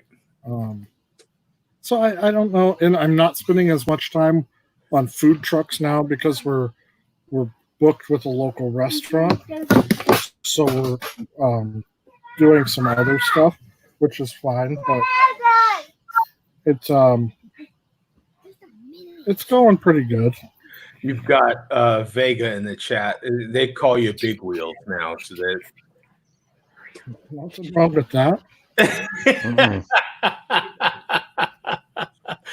No, I was curious, and it seems like there's just a little bit more energy. Well, not a little, by a little, I mean a lot. There's just more energy, more thought being put towards personal safety, right? Being put towards there's that, and there's just things you never thought about. Well, and it's an uncertainty. There's so much energy put into the uncertainty of, okay, we just did something for 2 months doing just to go, and we kind of got that figured out. And now we're going to do table service only, no self-seating. A lot of it's outdoor seating. I mean, what's it going to change to next month? I don't know. With a lot of the stuff going on. Is there a second wave your coming? social I don't know. What's your Do you feel like your social distancing measurements? Is it 2 meters or 1 meter in the 6 States, feet. or is it different? So it's 6 So it's feet. bigger than that, okay. Groups Is that no with larger every state? than- Is that every state in the States? Yeah. So That's quite a difference. Over here, it's 2 meters. Yeah, for most states it is 6 feet, but here in Georgia, where we've opened everything up, including the gyms, says Malt Liquor there. It says, yeah, and I do go to the gym, and I'll challenge you to a push-up contest any day. Yeah.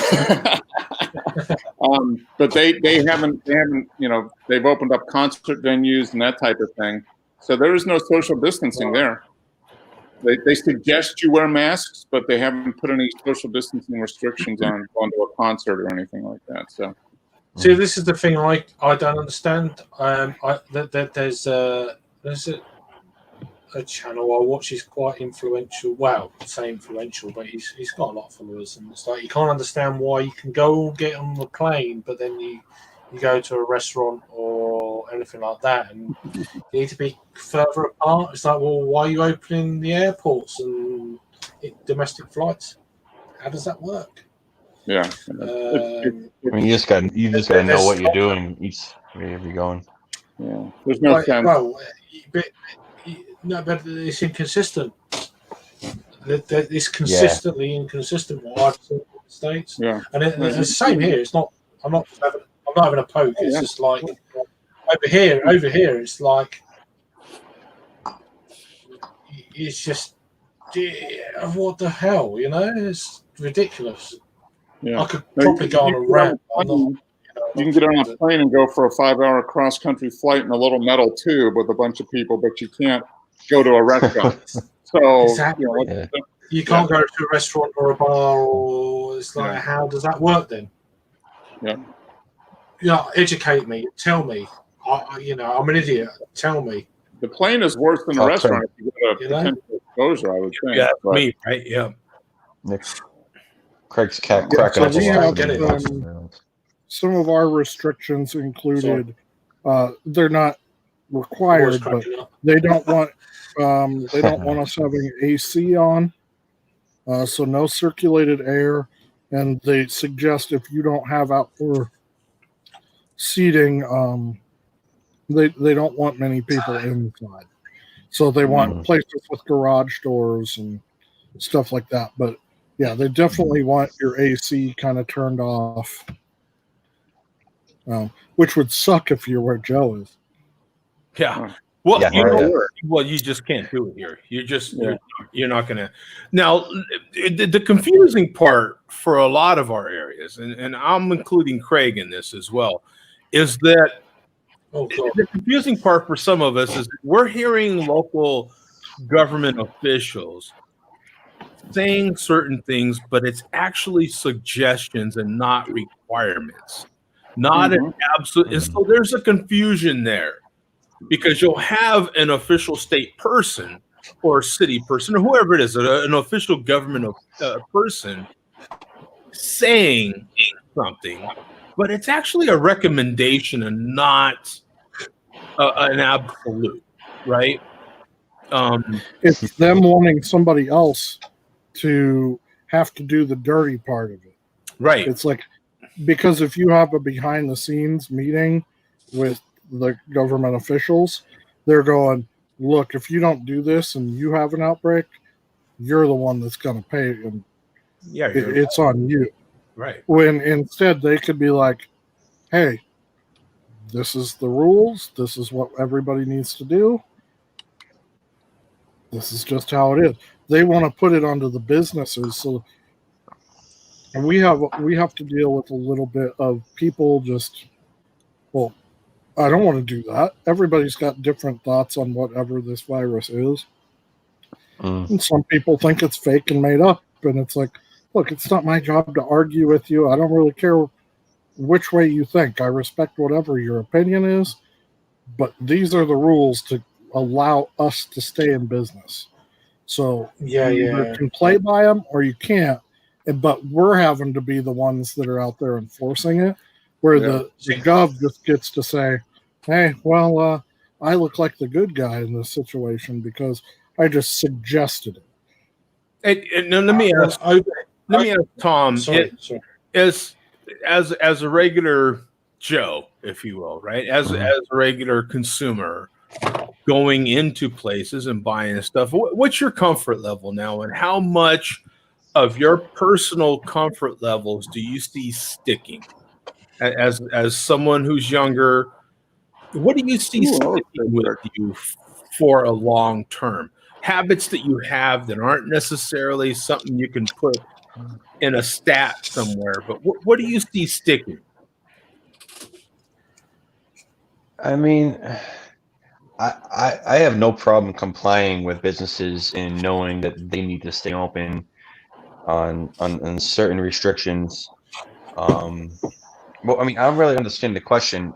Is it how I feel about it, or Yeah, how you feel about it personally? Like, what the things that you're doing or not doing now? What do you feel like will stay with you long term? Do you feel like you'll ever just feel comfortable around other humans? Like I mean, maybe yeah, like of a course. ballpark or something like that kind of environment. Do you think you'd feel comfortable, giving a hug to a stranger? I mean, what do you think I would mean, stick? yeah, it's gonna take time for like contact with. I mean, personally, myself, I won't go to like any big events or anything with like 20,000 people. That's something that I won't do. But I won't have any problem going to a bar that has 50, 20 people in there. Like, just as long as people can, this kind of show Yeah. respect of the situation. It's Yeah, it's I'd do that. I mean, it's 20 kind of hard people to. in a strip bar, I'd handle that strip bar. So. At the same time, it's like these businesses got to stay open. Like, they need to make money. Like, I like to go to these businesses. Yeah. I like to go to these places. If I would like to go there anymore, I got to show them business. They're not going to stay open. You know what I mean? These places aren't going to be open anymore. A lot of places are going out of business right now. How many times And it's scary. just in this last week? How many times, Tom, have you shook hands with somebody? I haven't shaken hands with anybody in the last 2 months, 2.5 What months. about you, Bum? How many? Zero. It's actually turned into a running joke where the situation would be such that it would be normal to do it. I'm like, yeah, give me a fist bump, give me an elbow bump. It's a running gag where we don't do that anymore. Yeah. I would love to do it. Yeah. I want to give someone a hug. I want to, because I'm that kind of. Well, hey, I did do that this week, and it was because of the person involved. I am though. It's just I miss. Yeah, but I miss doing that. It's the type of person I am. I just, how you doing? I miss that. See, and I've kind of enjoyed that part of it. Now. I've kind of enjoyed just not getting bollocks. random drunken hugs from strangers. Yeah. The thing is, I'll do it sober. It's the right person, it's the right circumstance. You're going to say the hell with the restrictions and the risk. Yeah. No, but seriously, I'll do it sober if I know you. That's it. I just, watch out. Would it interest you guys to know that I've probably given one handshake every day? With yourself? Well, yeah. I mean, as long as you take with yourself. Yeah, is that to yourself? Yeah. That's not what I was meaning, Joe. Yeah, but I mean, seriously, I've probably at least one handshake a day. I don't think there's anything wrong with that. As long, if you're really concerned, you just wash your hands afterwards. Yeah. Take care of yourself. And I do now. One thing that's changed with me, of course, since this all started. Prior to this, someone offers a handshake, I shake hands and never thought twice about it. Now I shake hands, and I am so conscious about how many times I touch my face. Unlike Falstaff, I literally hand sanitizer. You know what I'm saying? I will not touch my. If someone insists on shaking hands with me, I'll do it. But I will not touch any of my skin until I use hand sanitizer. Yeah. I've always got wipes at the side of the bed, so it's, that's been the same for ages. So. Yeah. No, I mean, that's going to be I think the new normal, at least until there's a vaccine, and most people, until it's kind of like the flu. Right now, it isn't like the flu because we don't have a vaccine. But when it gets to that point where we've had a vaccine, and a lot of people have been vaccinated, yeah, I mean, things just like washing your hands and paying attention is probably something that will carry on well past that, which is probably going to be a good thing. The trouble with this is it will get to a point where there's so much money, etc., economies shrinking, people's livelihoods, the general well-being of people that haven't got it will overtake what the actual virus is doing. Yep. And whether there's a vaccine or not, it will get to the point where that will override that, and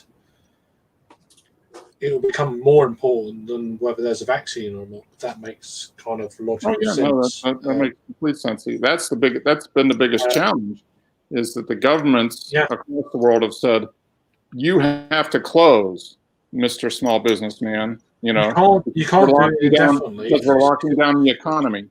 And you can't do it differently, and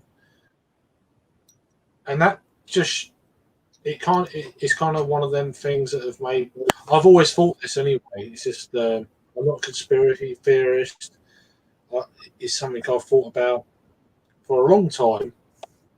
If something like this happened, or some kind of other angle of a global catastrophe happened, like a big CME from the sun locked out power grids for 5 years, say, on the Earth. Mm-hmm. Can you imagine? It's a different kind of thing. But then what would people do? With all the technology we think we have in the world, but then it just shows you what's happened in the last 6 months or so globally. Actually, we're not really well prepared. Yeah. Yep. Blow a few satellites out of the sky, we're screwed. Mm-hmm. We're so reliant on it. It's just, and it's not just that. It's electricity. Yeah. Imagine we had no electricity for 5 years. Screwed. Yeah. Unless you live out on the sticks, off the grid, and you do your own shit, you've had it. Yeah. You want to be living in a city when this happens? Look at the cities at the moment, globally. Big cities. New York, London, Paris, Rome, wherever. Big pandemic happens. You don't want to live there, do you? I don't. If we lost electricity, solar panels would make a big jump. Oh. Huge, right? Oh, absolutely, man. I mean, it's something I've always thought before this stuff happened. It's like 2 or 3 years before. Mm-hmm. And I've mentioned it to loved ones. I said that if something happens, and they're now looking at me and thinking, "Fucking hell, what did you know?" I was like, "Well, not really. It's common sense. It's just." Oh, hello, Miles. Where? How you doing, Adam? How you doing, Adam, mate? You all right? Yeah, I'm okay. You okay? Yeah, I was just getting into one like you do.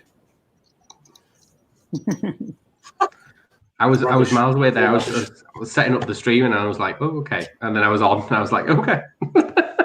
Yeah. We need you. Sorry, Joe. Anybody willing to take a siesta so I can get someone else in here? Yes. Yeah. I gotta. I was going to bail too. I've got some stuff to do here, so I can. I will continue to watch, and but I will, as they say on the thing here, I will leave the studio, but I will continue to watch. Take care, bud. Okay, guys. You guys take care, man. See you later, Boom. See you all next week. All right, later. So, and let's get Blue Nose in here. How you doing, man? Yeah, good, thank you, mate. Yeah, good. All good. And Jake, we're all here. The British invasion. Wow. We finished. So. Good to see you guys, man. So where are you, Jake? Where are you at? I'm in Ipswich in England, on the east coast of England. On the east coast of England. Okay. Yeah. So very southeast. On the coast or just towards the east coast? No, pretty much on the coast. Yeah, okay. Pretty much. Yeah, about 10 miles from the beach.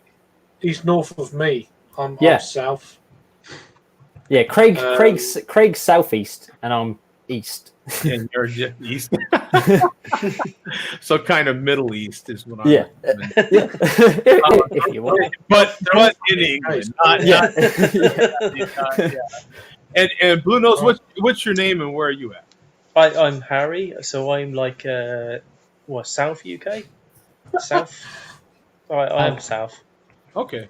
So Yeah. You're a Midlands boy. I'm from the Midlands, but and I moved south. Yeah. Wow, all of a sudden we're like outnumbered here, man. This is cool, man. So again, I'll ask you guys that just jumped in, Adam and Harry and Jake. So how are you guys feeling? What is it like in your area? It's probably similar to Craig, but still, what is your take on how you are now as compared to March? And what do you see moving forward, man? How is your area just affecting you? Go ahead and start with Jake. Oh well, we're just I've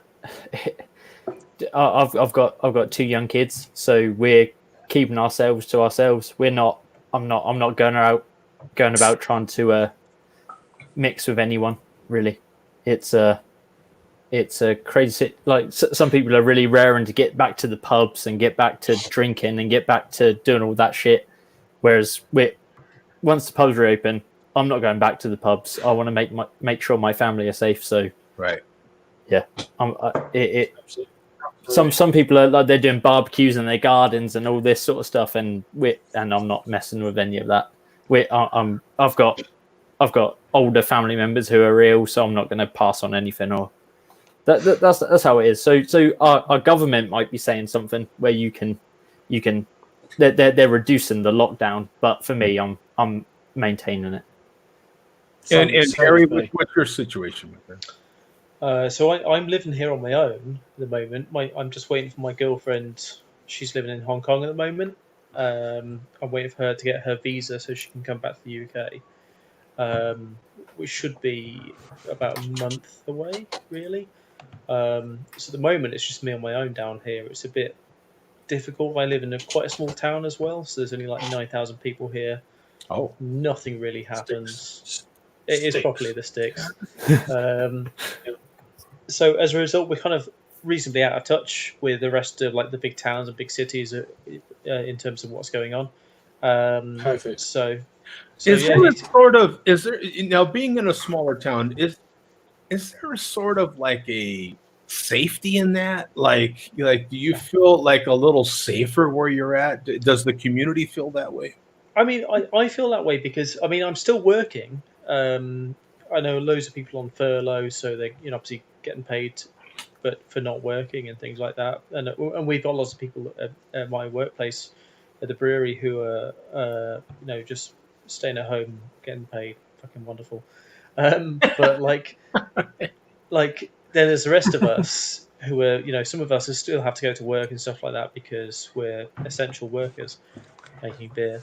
But it's I think to an extent, because we're on a smaller town, I compare it to my parents and where I'm from is Birmingham, big city, massive city, and you do 3 million people, whatever, and then compare it to living here. It's just if I go out on a walk or something, which we're allowed to do now, I'm very unlikely to see more than like about 10 people, and my most amount of contact will be with wildlife rather than actual people. And it's wonderful. I'll be more up for that, to be fair. Yeah, it's brilliant. I've been doing that for 20 years anyway. So yeah, that's good. And Adam, how do you feel, brother? It's no real change for me. I'm still working at home. I've not had a day of furlough since they brought it out. I've been working from home from this desk since we were told we couldn't return back to the office.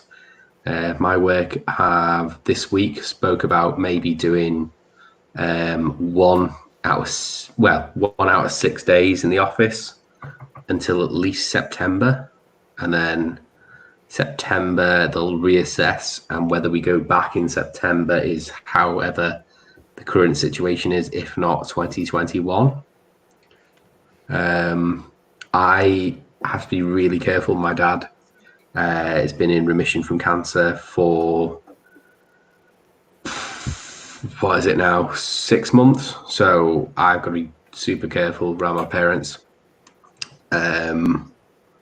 So I have to be careful in myself, because eventually I know they've done this bubble thing where a single person can go into other households, but only one of the household of their choosing. It's not really something that I am applicable for at the moment, and especially when eventually you can merge two households together, I have to be super careful. I just want to jump in, Joe. Over in the UK, we've got a work scheme with what they call furlough, which is the government will pay 80% of your wages, and that's was it from the 23rd of March until Now middle of October is when they've extended it to. Yeah, but I think the percentage was 80%. Yeah, it will be. So the government will be dropping down. If there's a company where they're and that's literally, I think they're phasing it down towards October. I think it's 7% until, is it August and then or something like that, whatever month it is, and then they're just slowly. But I mean, and that's all if everything goes the way they want it to go. Hopefully it does. There's only so much money in the pot. But what happens if there's a second outbreak? What happens then? What are they going to do? They've not revealed that. There's only so much money in the pot. At the end of the day. Oh yeah, but so what happens after a second grandkids' pot? Well, this is the thing. It's all very relative and all very good and all well and being, but what are they going to do? Who has turned into? I asked Craig and Tom earlier. So of the three of you guys, anybody turned into like a home chef now? And what new hobby have you picked up now, or what new thing do you find yourself getting into that perhaps maybe you didn't because you were just so busy working? You know, now you kind of do this, or you're a little more open-minded and you do this or that. I'm getting fat. Mine's the opposite. I actually started like running, like doing like 10K a week. Oh wow! Which I fucking never did before. Wow! There's no way I was running that before. So started doing 6.2 miles a week for British people. Wow! Yeah. Awesome, man. And I've done it every week since we got into lockdown, sort of thing. And I never did it before. I can't lose too much weight. I'll be a skeleton. So what kind of inspired you to do that? What drove you to do that? What Craig was saying there, like I was furloughed, so I had time. Mm-hmm. I had time to do it. So, like, what else was I going to do? Like, before, when I used to have to go to work, I lived relatively close to my work, so I was walking a couple of miles a day back to and from my work, and then all of a sudden I was at home not doing anything. Right. So I had to do something. So it was like get out and run.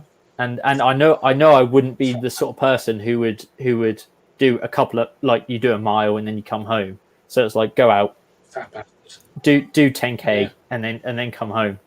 Because otherwise I wouldn't do anything. I would just literally sit there. I'd sit there and play video games, or I'd sit there and go on YouTube, watch beer reviewers. So it's just like I'd run 3 miles that way, and then I'd run 3 miles back. That's literally what I've been doing. Oh shit! It's the wrong way. So you come back. Yeah. That's the biggest thing, and I hope to keep up. Like I've actually these last couple of weeks I've gone back to work, and so tomorrow I need to do my 6 miles, or that's the first time I haven't done the 6 miles in the whole time lockdown's been going. So I need to do it tomorrow. It's become such a habit that now it almost feels like you're letting yourself down. Exactly. Yeah, exactly. Like, even though now I've started working again, I need to do it. So I'm going to try, even though I've drunk quite a few beers tonight with these guys. I still want to try to do six. I might have to puke halfway round, but hey, I'll still try to do 6 miles. But that's the only thing that's really changed for me. Yeah, but you're going to lose weight, so either way, it's just. No, I hope not to lose weight. Really, I hope just to get a bit fitter and not breathe so much when I go up the stairs. When I carry my kids up the stairs, I'm not going. This guy's really pissing me off. We might have to mute him. Might have to boot him. You'll be all right. You'll be all right. Yeah. But yeah, that's the only thing for me. That's the only In thing the beginning, that's really when you started changed. running, did you find yourself you weren't able to run or give yourself a certain something you could see in the distance that you would get to then stop? Oh yeah. I'd have to, initially, like last sort of 7 or 8. Like initially when I started, I'd have to stop, or I'd have to take a breather or walk a little bit of it. Stuff like an achievement to get to, and then feel good about it, and then go from there, and then and then the next week I find that's a bit easier, and then now I can do it without stopping, which was really the goal. That was the goal, to do 10K without stopping. Yeah, it's pretty cool. Yeah. That is pretty cool. Yeah, I can't. Mark's the runner. Mark left the show here. Mark, they make a lot of fun of him, the malt liquor guys, but he actually is in some phenomenal shape. The guy works out intensely every day. Oh really? Yeah. Oh well, it's funny that what I listen to while I'm running is actually beer podcasts. We have because I find if I listen to music, it makes me run faster or slower depending on what I'm listening to. Whereas when I'm listening to a beer podcast, they're just talking at a normal rate, drinking beer, and I'm like, I can run to that. You know what's funny? When Mark runs, he doesn't listen to anything. Oh, I couldn't do that. I need something. You need something. No, I run last year for 6 or 7 weeks, and I was getting to that swing. I was like, I still felt fat, but I was still running, and that general kind of well-being kind of at the end of when you finish your run, that kind of like once you've calmed down, and that half hour, an hour after, it's like, I feel really good. That really nice feeling. That satisfaction. And then right. Yeah, that didn't happen for a while, but eventually it did, and it was really enjoyable. I really liked it, that feeling, and then I went out one day, about 6 weeks, every day, all weathers, and I was like, and I got like, I don't know, half a mile up the road, and I just like, something happened. I just bang, I stopped. I've not stopped for 6 weeks. This one day, I didn't feel right. I stopped. I thought, I'm going to just walk and then run after, like you do. Just, you can stop. There's no rules. I couldn't. I started running. I can't do it. I ended up walking home, and then that was the end. I thought for a week I was ill after, and not like ill throwing up, just like. And then I just never got back into that. I was pissed off that I stopped in the first place, and the whole mindset just kind of crashed to the ground. And the thing about it though is you got to get back to that exact point, and then you got to get past it. Yeah, that's the thing. And I thought about it during the hangout, just like going out for a run at like 2 a.m. when there's no one around, just like, perfect. But then you could twist your ankle and a hole. You can't see in the dark and all that shit. Just drag yourself home. Have you not got a head torch? What about anybody else, man? Any new habit that you have now that you wouldn't have before, just because you have time? How clean can you get this? You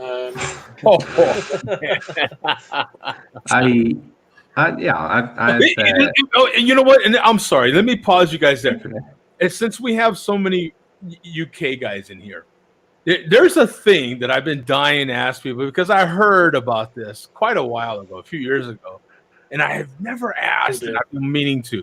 Now, in America, it's common for us in our kitchens, we have garbage disposals. And I heard that UK, you guys have no garbage disposals. And I'm like, what's it like to live in a country with no garbage disposals? You put things in the bin. You have to scrape everything. Scrape your plates. scrape your pans. It's so weird. Like my parents, they have a garbage disposal. Just eat it. Just eat one. it all. And they have. Well, yeah, you could do that, but they've got one in the kitchen, and like then just coming to a house where it's just like a bin. It's like I can't put this in the sink. Like it's a bit weird, kind of getting used to it, and then you just have to make the decision. You have to go. Will this go down the plug hole, or will it go? Yeah. If it won't, it goes in the bin. Go straight in the bin. The plug hole. I love that. Well, if it gets stuck, then the worst one is you're just gonna have to eat. You're just gonna have to eat it, Jake. the worst one is set meat fat. When you've been cooking something in a thing and it's the fat that's come off the meat. Yeah. If you get the water hot enough, it will go down the plug hole. But you've got to consider it will eventually emulsify somewhere in your pipe. Somewhere. Exactly. Well, you might have seen this problem in places like London. There's fatbergs. Have you ever heard of fatbergs? Oh yeah, icebergs of fat in the drains. It clump of fat in the sewers. Yeah. Seriously, Some people say that it's a real thing. Baby wipes and fat. Baby wipes and fat. Yeah, that's what it's made of. It's a real thing.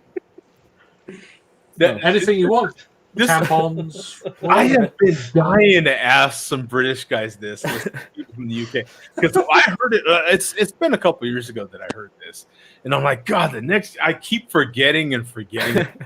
See, and finally I remembered. So I was like, I have to ask. Yeah, Joe, the shoe is on the other foot. Every British person has an electric kettle, and you don't get them in the US.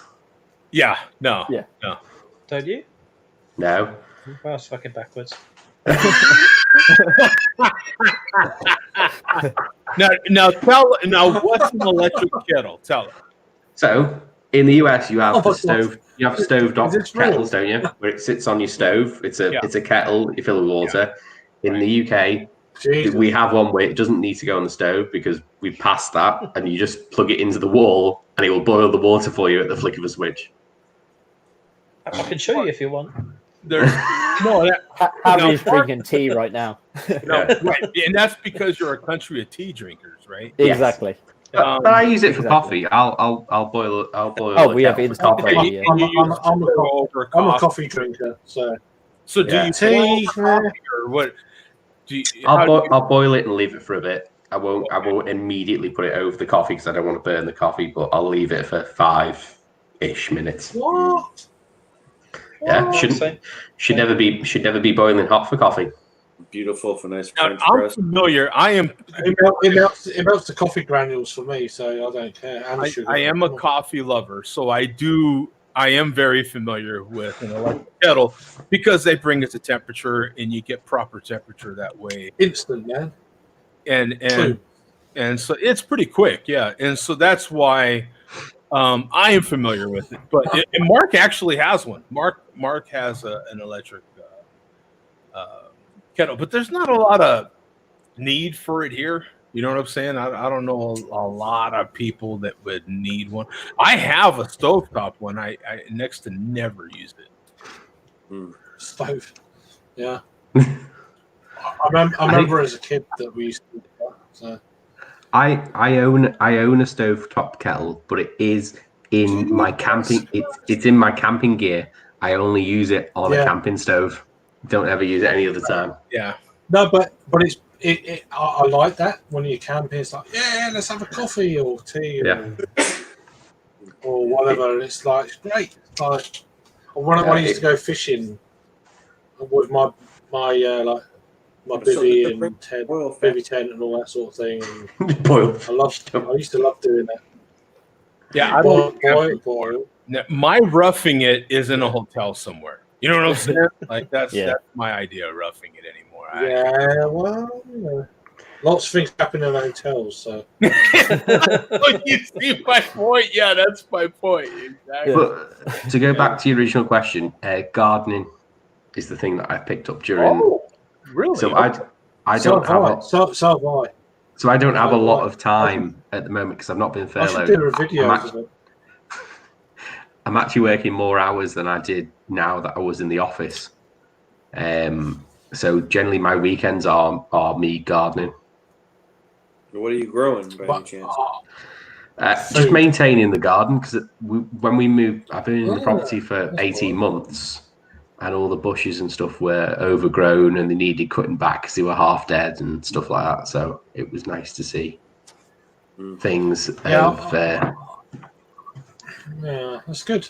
I've been contemplating adding like something like, but you can't do it on a beer review channel. I'm just going to have to incorporate it. So if you don't want to watch, don't watch. It's all on the same channel. I've labeled my channel to beer, so it's kind of like, Do Kent Garden reviews? Well, there's also that Kent chap Hop in- reviews. No. Yeah. There's that chap in No, it's not- Wales called it's gonna be- WXPM, and he does everything on one. yeah, beer but I'm channel. not. But I'm just gonna, because I want to grow like, I've got some peppers growing at the moment. They're coming up all right actually. I didn't plant them how they said. I'm like, I'm just going to do it my way, and they've grown. Yeah. There's certain things I want to, it's probably going to be more into next year, part of this year. So we'll see. Yeah, see that's I have not picked up gardening. That's for sure. I have a gardener, and I pay him money, and he takes care of it for me. I can't afford that. I can't afford that. Christ. Yeah, and then all I have to do is I noticed that this is happening over there, and you must drink in the yard. Yeah, Take you care of must that. drink expensive beer as well. Jesus. Big YouTube money. Fuck's sake. Yeah, it's the Fucking big joke. YouTube money. You know what? Actually, Craig, ages ago when I was first starting this channel, and then things started kind of taking off back in the day, I decided just to go with Joe D's reviews because I was getting a lot of opportunities to review different things. That's cool. And so that's why I always left beer off of it. It was Joe D's reviews because I didn't know which way I was going to end up going. You know what I'm saying? So anything I posted was fair game because it wasn't just beer. You know what I'm saying? That was more of a private joke, but I mean, it doesn't matter. Right? At the end of the day, it's just, right. If beer is a beer, it doesn't matter what it is for me. It's just You just prefer expensive I just ones. enjoy the beer is secondary to this for me. It's just when I first started reviewing and stuff, it was like more of a personal diary, and if anyone wants to watch, then that's on you, kind of deal. And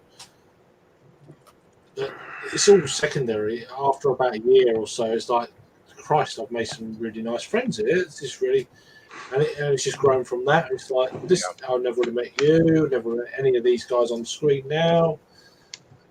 Right, who are you? That's above. But that's above what the beer reviews and stuff. More important to me. Yeah, I'm gonna get beer reviews. All right, hey, we'll see you, Tom. Thanks, man. Appreciate it, pal. Sorry, Tom. Take care, mate. Joe, you are really outnumbered now, aren't you? Oh no! Well, I got another one here now. So yeah, I'm. Yeah, but anyway, what I'm saying is that the whole beer reviewing thing is not so much the beer reviews, it's a big deal to me, and that's fine by me. Yeah. Hey, Zach. Hello.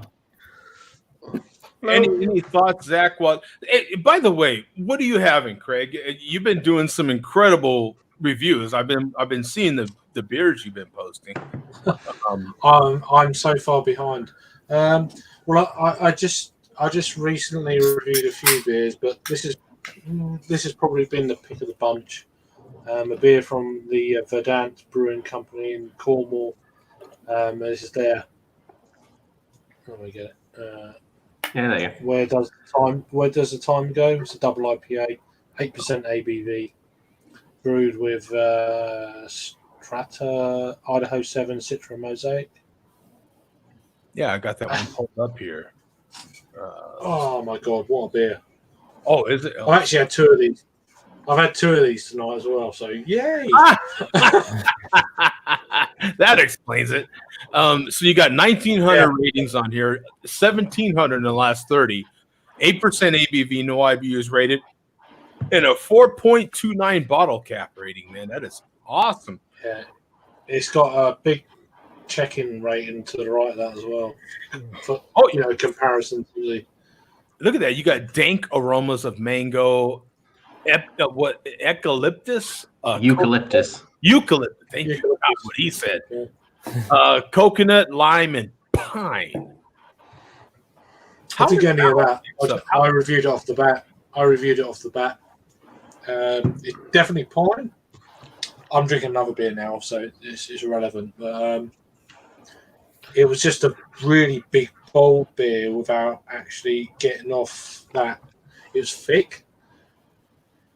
Upper end of a medium body, what I remember, and it didn't have that big, boozy aroma or taste, but it made up for it for other kind of aspects of the beer. You get them, didn't you? It's just like, it's not it doesn't come across boozy on the aroma of booze, like, per se, but it's just more of the big malts. It's more of an OT kind of malt, big, loopy mouthfeel. It's one of them beers. It just, you kind of know. Even if it was a blind tasting, you kind of like, yeah, well, they mentioned also in their description that it's an easy drinking and smooth with the signature Verdant creaminess. So are all their beers kind of this creaminess to them, or they're all along not those really, New England style, aren't they? Yeah. Yeah. The best Verdant beer I've had this year for sure. It's how their beers used to be. That a period where they dropped off a while. A few of their beers this year have been okay. One beer was a little bit compared from when I had it before. A bit. They went for a bit. They went for a big expansion, which is and it changed some of the beers. Yeah, they changed. I think they changed premises as well. Yeah, much bigger brewery. Is that something that gets? That's the best. Do you know? Yeah, that's the best beer I've had. Do they ship out this way as well to this side of the pond? Do you know? Oh no, Charles, no. No, I don't think so. I know. I think Matt's reviewed a couple. Yeah, but they've been sent to him. Yeah, they've been sent to him, but he's the only US reviewer. reviewer. Like the putty. I think he had putty and something too. I've seen. I think Greg did a putty back in the day. What do you think? Does this sound like that? You've probably brewed something close to this, I would imagine. Yeah, fucking hazy beer, Joe. You just had to bullshit. No, I'm tired of that shit. I know he is. That's why I like to. It's such a trendy beer. It really is. But I mean, the good ones are really good, but there's some shitty up. Yeah. And that's the thing. There's a lot of breweries in the UK that do hazy beers, and they're not up to. There's probably 1 or 2 breweries in the UK that can do it, to the hype of America. I mean, what they've done is produced a shit beer that's hazy, and then they've called it a New England IPA. By accident. Yeah. There's so many breweries that do it, and there's so many breweries that can't do it very well. Which, when you find one that's good, it is exceptional.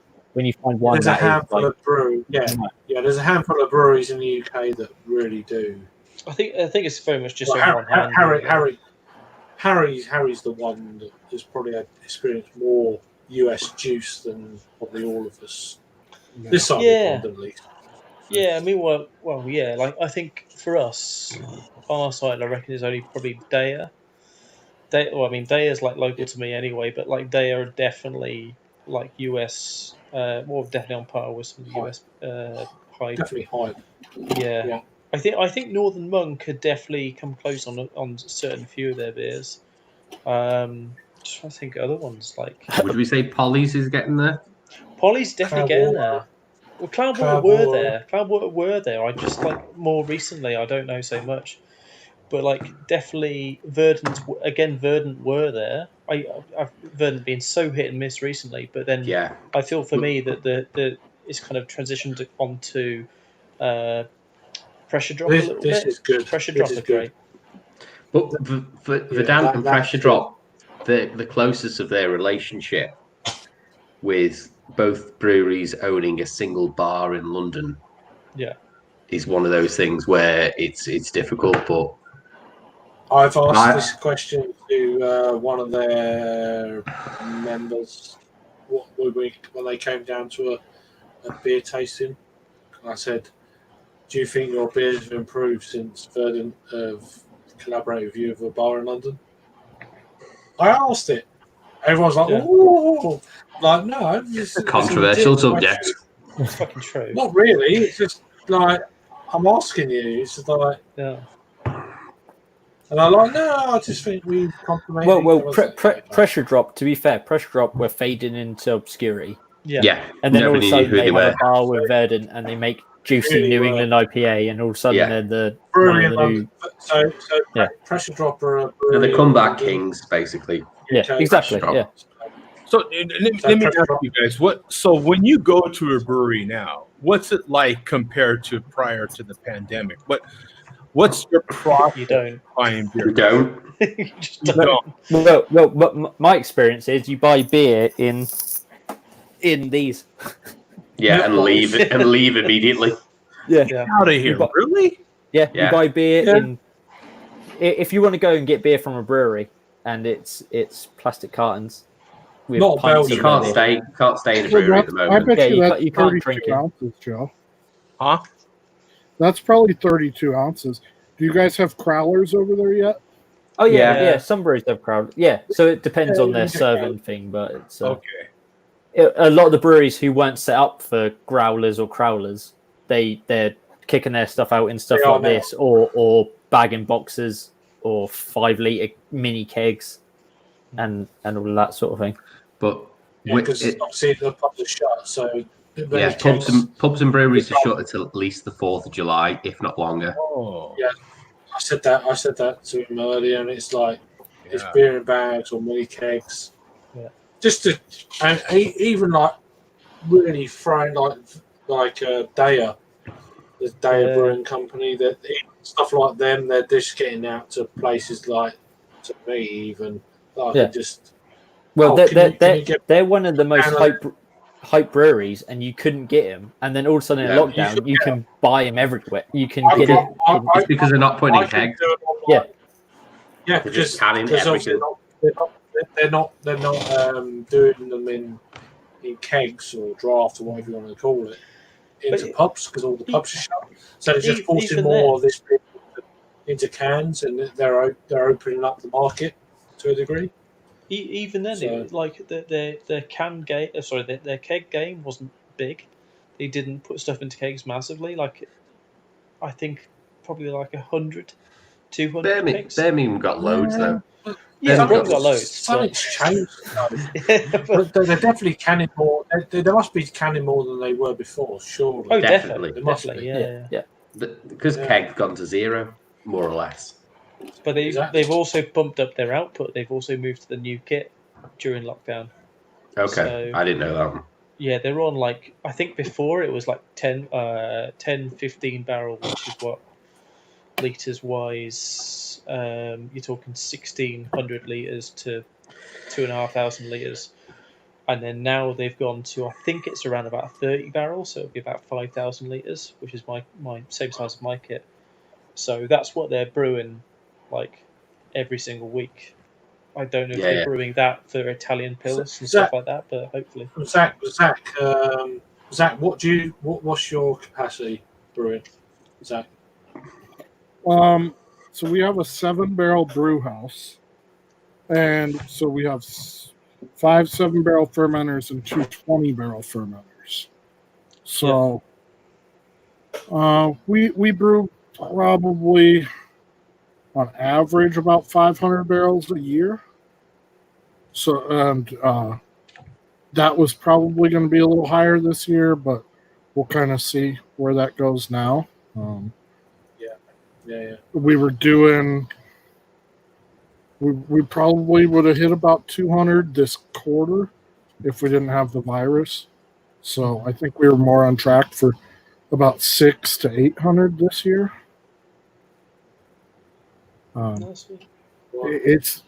We're seeing things go back up. We're brewing a lot more again now. We're doing some new releases coming out, and then it's picking back up. But we're open, and I think the U.S. is so weird because Colorado's different because we have a lot of breweries that don't have food. But I think my experience being down by like Joe, or if you go to Seattle, if you go to Chicago, most of the breweries are brew pubs and they have food. I'm just a straight tap room. But we had a pretty strong guild here in Denver that really helped us push through. And as long as we're able to get delivery, the Americans saw it as if you have food in your establishment, that will lessen the possibility of congregation, which was the idea around theory. There's only some bars that operate under what's called a tavern license. And a tavern license means you just serve booze and like bar snacks. Those are still closed. Wineries, distilleries, cideries, those are all still closed. But breweries can be open because of the political things that happened within the system. Are you allowed to get food trucks in at all? Yeah, we do food trucks. The issue with the food trucks is, they don't want to work a full day for you. So you have to still be able to provide some sort of access to food from start to finish. So we're working with a local pizza joint that will just do delivery to us. But then like next weekend, we'll start bringing food trucks in Friday, Saturday, maybe Sunday, and then we'll keep that going and slowly regrow that program. But they're there more from like 4 to 8 p.m. rather than noon to 8 p.m. Days when that opens over here. Just can't wait to go back to Daya for like a full all day session and go and have some proper beer and proper food. Good. What was that? I didn't catch it. So like Daya Brewery is like quite a hype brewery here in the UK, and it's only about an hour away from me. And there they have like their beer is just ridiculously cheap in the first place. It's like some of the best in the country. Best beer in the country, and it's so cheap. It's like £4 for a pint for most of their stuff. Or like if you go like to a double IPA or something, it's about £5, £5.50 for a pint, which is so cheap. What's a pound to a USD these days? So one is one to 0.8. I think is £1 is $0.8 like that. £1 to $125. $125. I'm going the wrong way. That's why. They're pretty close. So like we serve pints for it's anywhere from $5 to $8. Depending on the ABV, I imagine. Yeah, ABV depends on sometimes like what fruit we add in. Like we do a blackberry beer where the grain bill is pretty easy and it's a sessionable beer. But when you buy, 20 gallons worth of blackberry puree, then you're putting $500 more into the beer. But then, like making a seltzer or a pilsner or something, those are super cheap. A salsa. What? Craig Oh, hates you guys seltzers. not have that? Don't tell the Craig about seltzer. No. America has been swept by the. We just got White Claw landed on White our Claw shores. is down the local supermarket. Yeah, now we have everybody We've has got to do a craft White Claw. seltzer now. Yeah, craft. Oh, really? No, seltzer is why? Why do you have to? Why? It's just a yeah, To make money? It's that extra thing to keep yeah. that group of people there that one person's gluten free or one person doesn't like beer, and it really keeps them going. So we're doing one that's there's even a lot of non-alcoholic beers now. It's that problem though. It's not Non-alcoholic's it's not a fine. If you're the designated driver, that's if it's I get good, that, it's good. but American brew pubs need to get this in. Yeah, pork scratchings. Pork scratchings. Pork scratchings. So I think we would call that a pork rind, right? Yeah.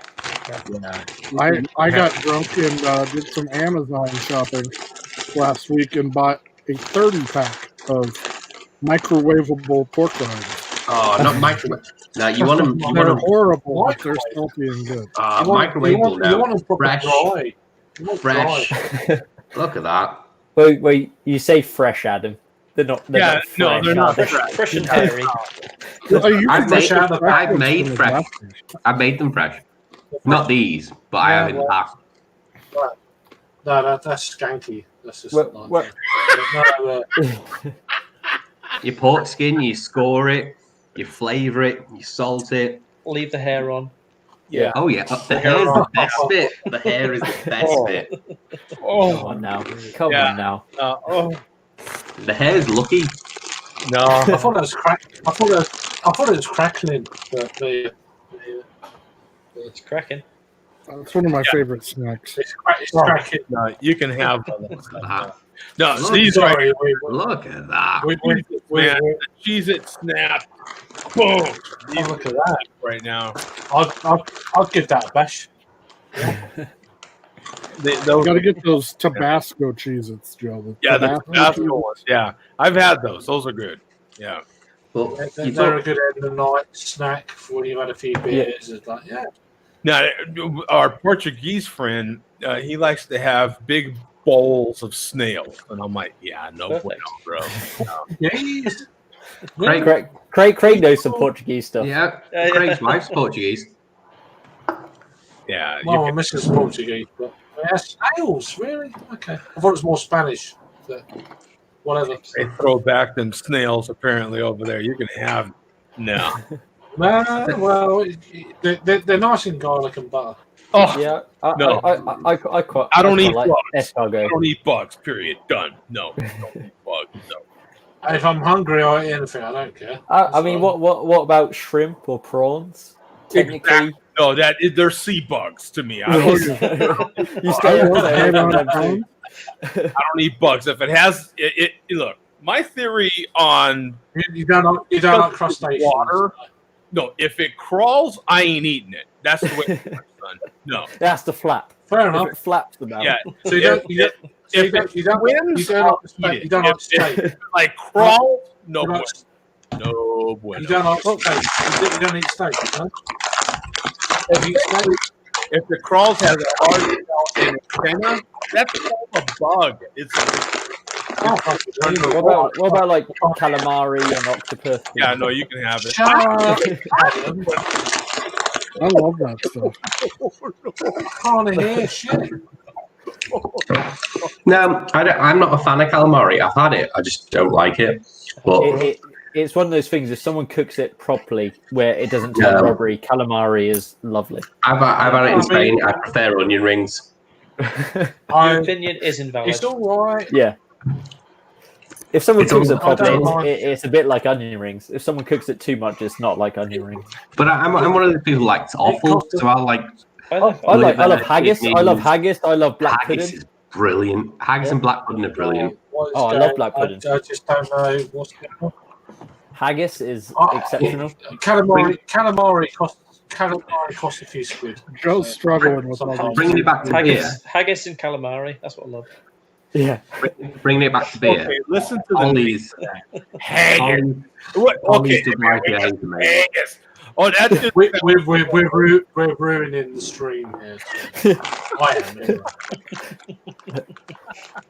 There's certain names of things we eat that are just like it doesn't even sound good. You know what I'm saying? Like haggis. Oh, it's great. You got to try jellied eels. You got to try jellied eels. You know, Jelly deals are horrible. I've had jelly deals. Oh, No. they're Yeah, beautiful, no. man. What are you No. talking about? You're in the wrong part of the country. I get it. I prior to the pandemic, I was dying to go to the UK so I can have proper fish and chips. You guys do have legitimate fish. Yeah, it's all right. It's all right. It's all right. It's basically a fish and chips. Depends where you go. Yeah. Depends Make where sure- you go in the country. Make sure you get cod and not pollock. Yeah. Oh, I'm a haddock man. Go Get some haddock. to what we call a chippy. You go to a chippy that's near the coast. Don't go somewhere. That's my experience. You're not in the middle of London. Yeah, don't go inland. Don't go Don't- inland. Go Go to the to coast. Birmingham, get chips and Go curry to the sauce. coast and have it. Fuck have a off, chip- Birmingham. a chip Curry sauce. Yeah, yeah, but sauce, curry sauce. Mhm. Yeah, well, we could go. Oh, there, like but, gravy. you know. Gravy. No, Gravy. fish chips and curry sauce. I get it. Peng. Anyway, I'm gonna shut up. Yeah. Yeah, you bet. We're taking over the stream of our British. I know. That's good, man. Sorry, Joe. We don't have a lot of good fish and chips here, so I have to make it at home. I love fish and chips. Yeah. Now, if you've What, ever what seen fish do you use, Jack? Is that Zach, makes a lot I of use cod or I use halibut. halibut? Okay. Yeah. Oh, wow, halibut. Fucking hell, right? That's expensive. Posh fish. I have a buddy of mine is a boat guy up in Alaska and gets a lot of halibut every year. Oh. So I get a lot of Oh, halibut, lovely. but not a lot. Fucking hell, what's his name? Send it over. Right. Let's get this. Halibut. It's just, I've had it 2 or 3 times. It's been like, oh my god, what a flavour that is. You know? Halibut's really nice. I still rate monkfish. Monkfish is for me the best. Yeah. It's very Best fish you meaty. can get. Yeah. Monkfish. Well, like monkfish curry. I- Like I've had monkfish curry, and that is like exceptional.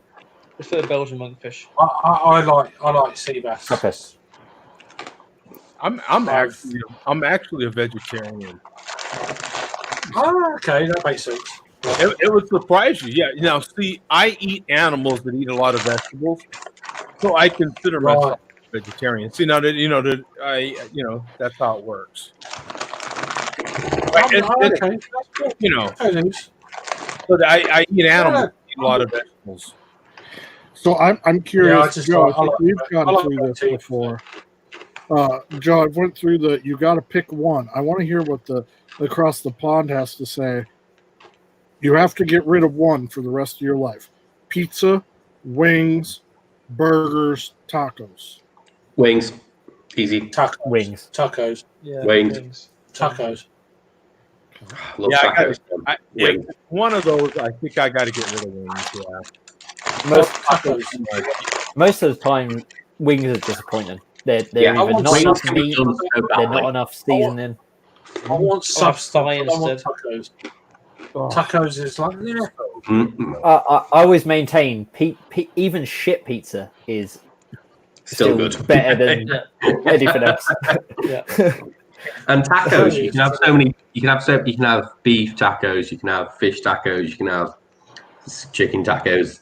There's a lot of No options. tacos. Oh, you No kidding me? tacos. I happen to live in a taco part of the world right now. You know what I'm saying? Yeah. Like, I know. I get it. Joe I get and it. I know about tacos. We don't. So it's like, yeah. oh, pizza is its own food group, right? Like, Yeah. the thing that unites us all is pizza. Isn't that fun? I mean, Oh, come on. we can all talk about pizza. We Meat all have, feast, so we meat all feast, yeah. meat feast, and yeah. It's just- My sorry. my breakfast pizza is second to none. a full English breakfast on a pizza. Yeah. With cheese. There you go. I was up watching some crazy when I'm drunk, I video don't that was all about what's this box that I hear about that you guys can get late night drinking food. It's just a box in the UK of like everything. Like it was on some drinking show. I watched it. It might be like Deliveroo or something like that, where they deliver to your door. It was like a pizza with French fries and like everything else on it that you just pick up at pub or whatever. Damn, that looks like something Joe and I could eat. I wish it wasn't like that. I'd be like, fucking, I'd be fatter than I was now. Oh, I'll have to look up what that was. Man, it just looked like a good time after a bottle of whiskey. It's probably a like Donner meat and chips or something. Yeah, that was it. I think it was something with the Donner, whatever. Lamb Donner meat. What about cigars? Pit bread kind of. Anybody smoke cigars? Anybody get into a I pipe? love the smell. Oh, Harry, Jake's got a pipe. Yeah. Oh yeah, where's my pipe? Here it is. Wrong way around. The other way. Yeah.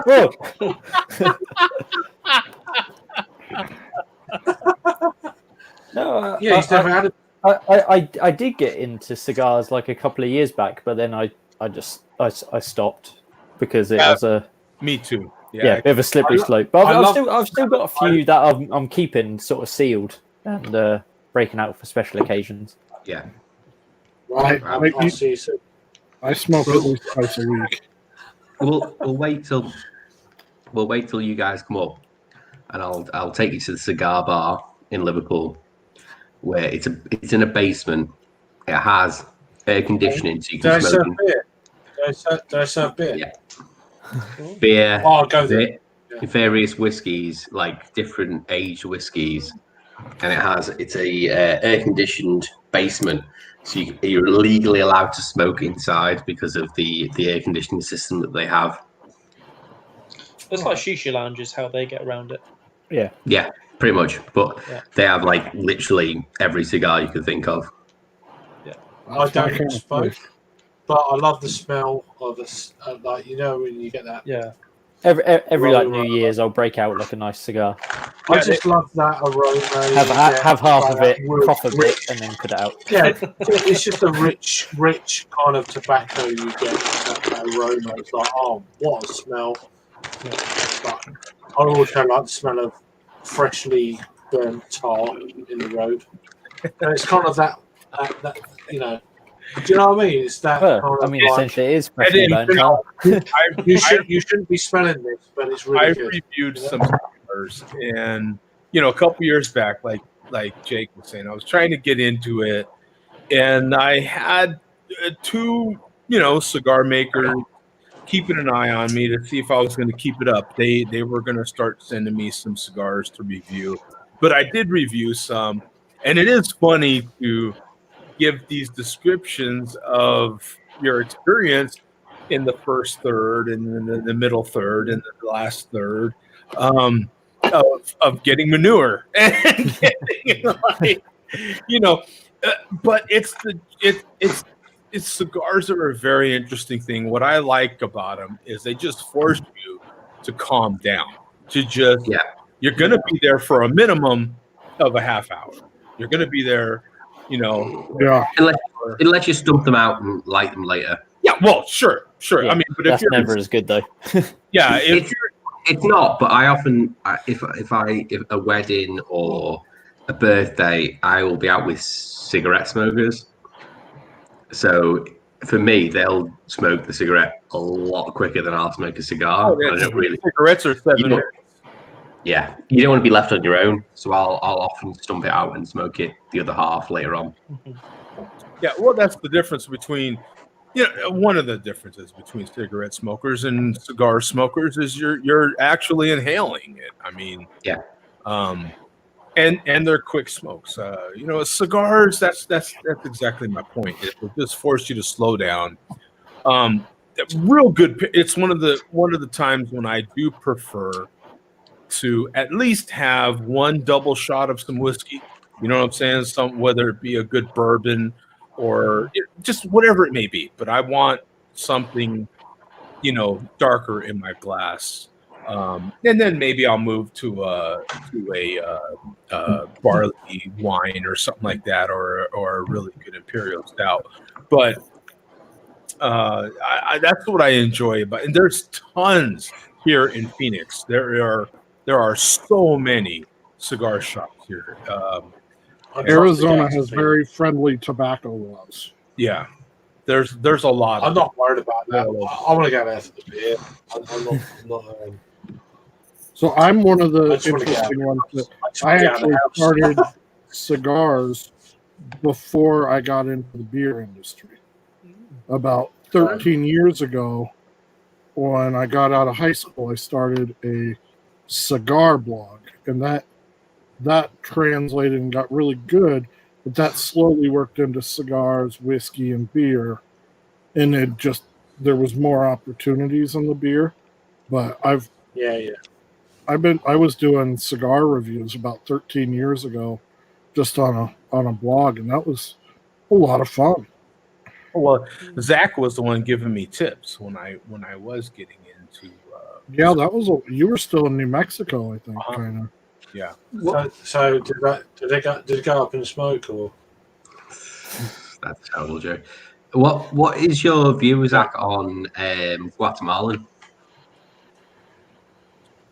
It's all personal taste. I mean, I've had some great stuff from there, and then you also get some shitty stuff from there. It's like Mexico.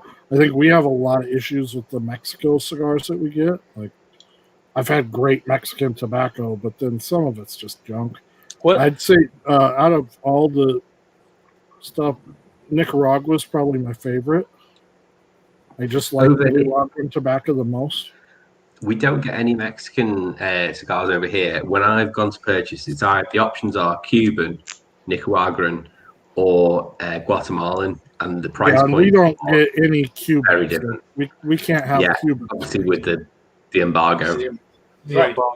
And that's the big thing. So for us, the big thing was you could get Cubans. It's just a matter of. But you could definitely get Cubans if you wanted. and they're very expensive. But the thing of it is for so long there's been an embargo, and the seeds have been taken to the Dominican, to Guatemala, Nicaragua, and they're growing. And in my personal opinion, tobacco that's just as good, if not better. So by the time you actually could get some Cubans, I think it's a very limited amount of Cubans you can get now, if I'm not mistaken. I haven't done it in a while. I've got a question when you finish. The cigars you're getting now out of these other countries are so good that it's just by the time you get to a Cuban, you're like, okay, all right. Is it not the rolling though? It's not the tobacco itself; it's the rolling of the cigars. Oh yeah, no, absolutely. And they're damn good. I mean, some Dominicans are fantastic, man. Yeah, we have a guy here that's by our baseball park that he hand rolls and actually has a rolling shop in Denver. When I was in Denver, really good. A few times I've been to Denver, I seem to see fresh.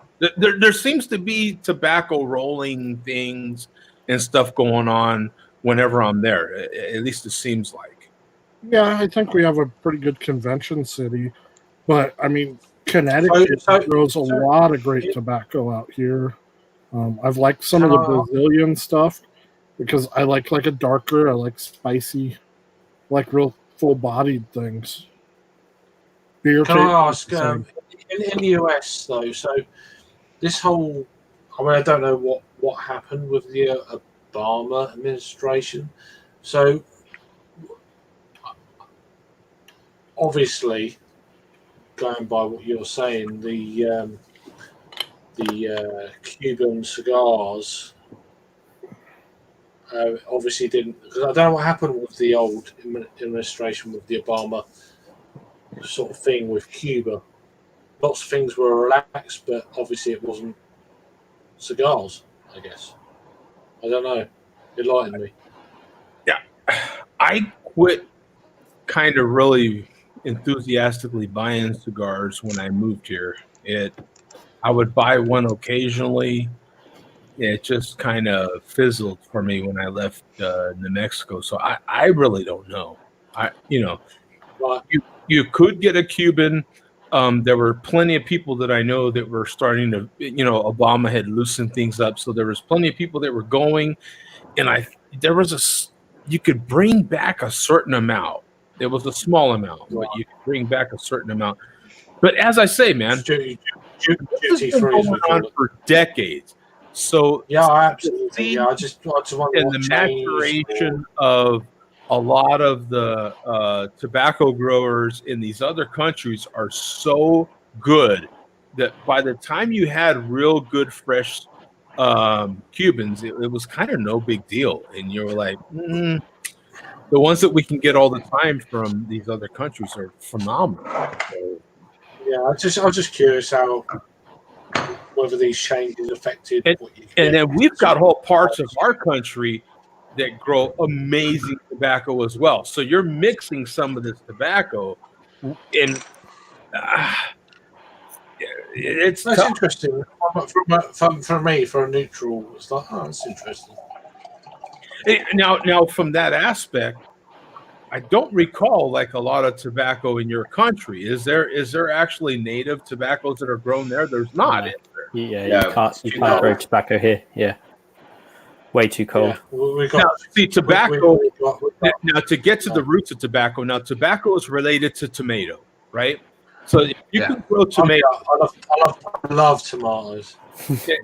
But And if you can grow tomatoes, you can grow tobacco. Oh, that was a great Simpsons Now, episode. you can grow tomatoes in every state in our country, right? So tobacco is grown all over the place here. And there are many different tobaccos grown in this country.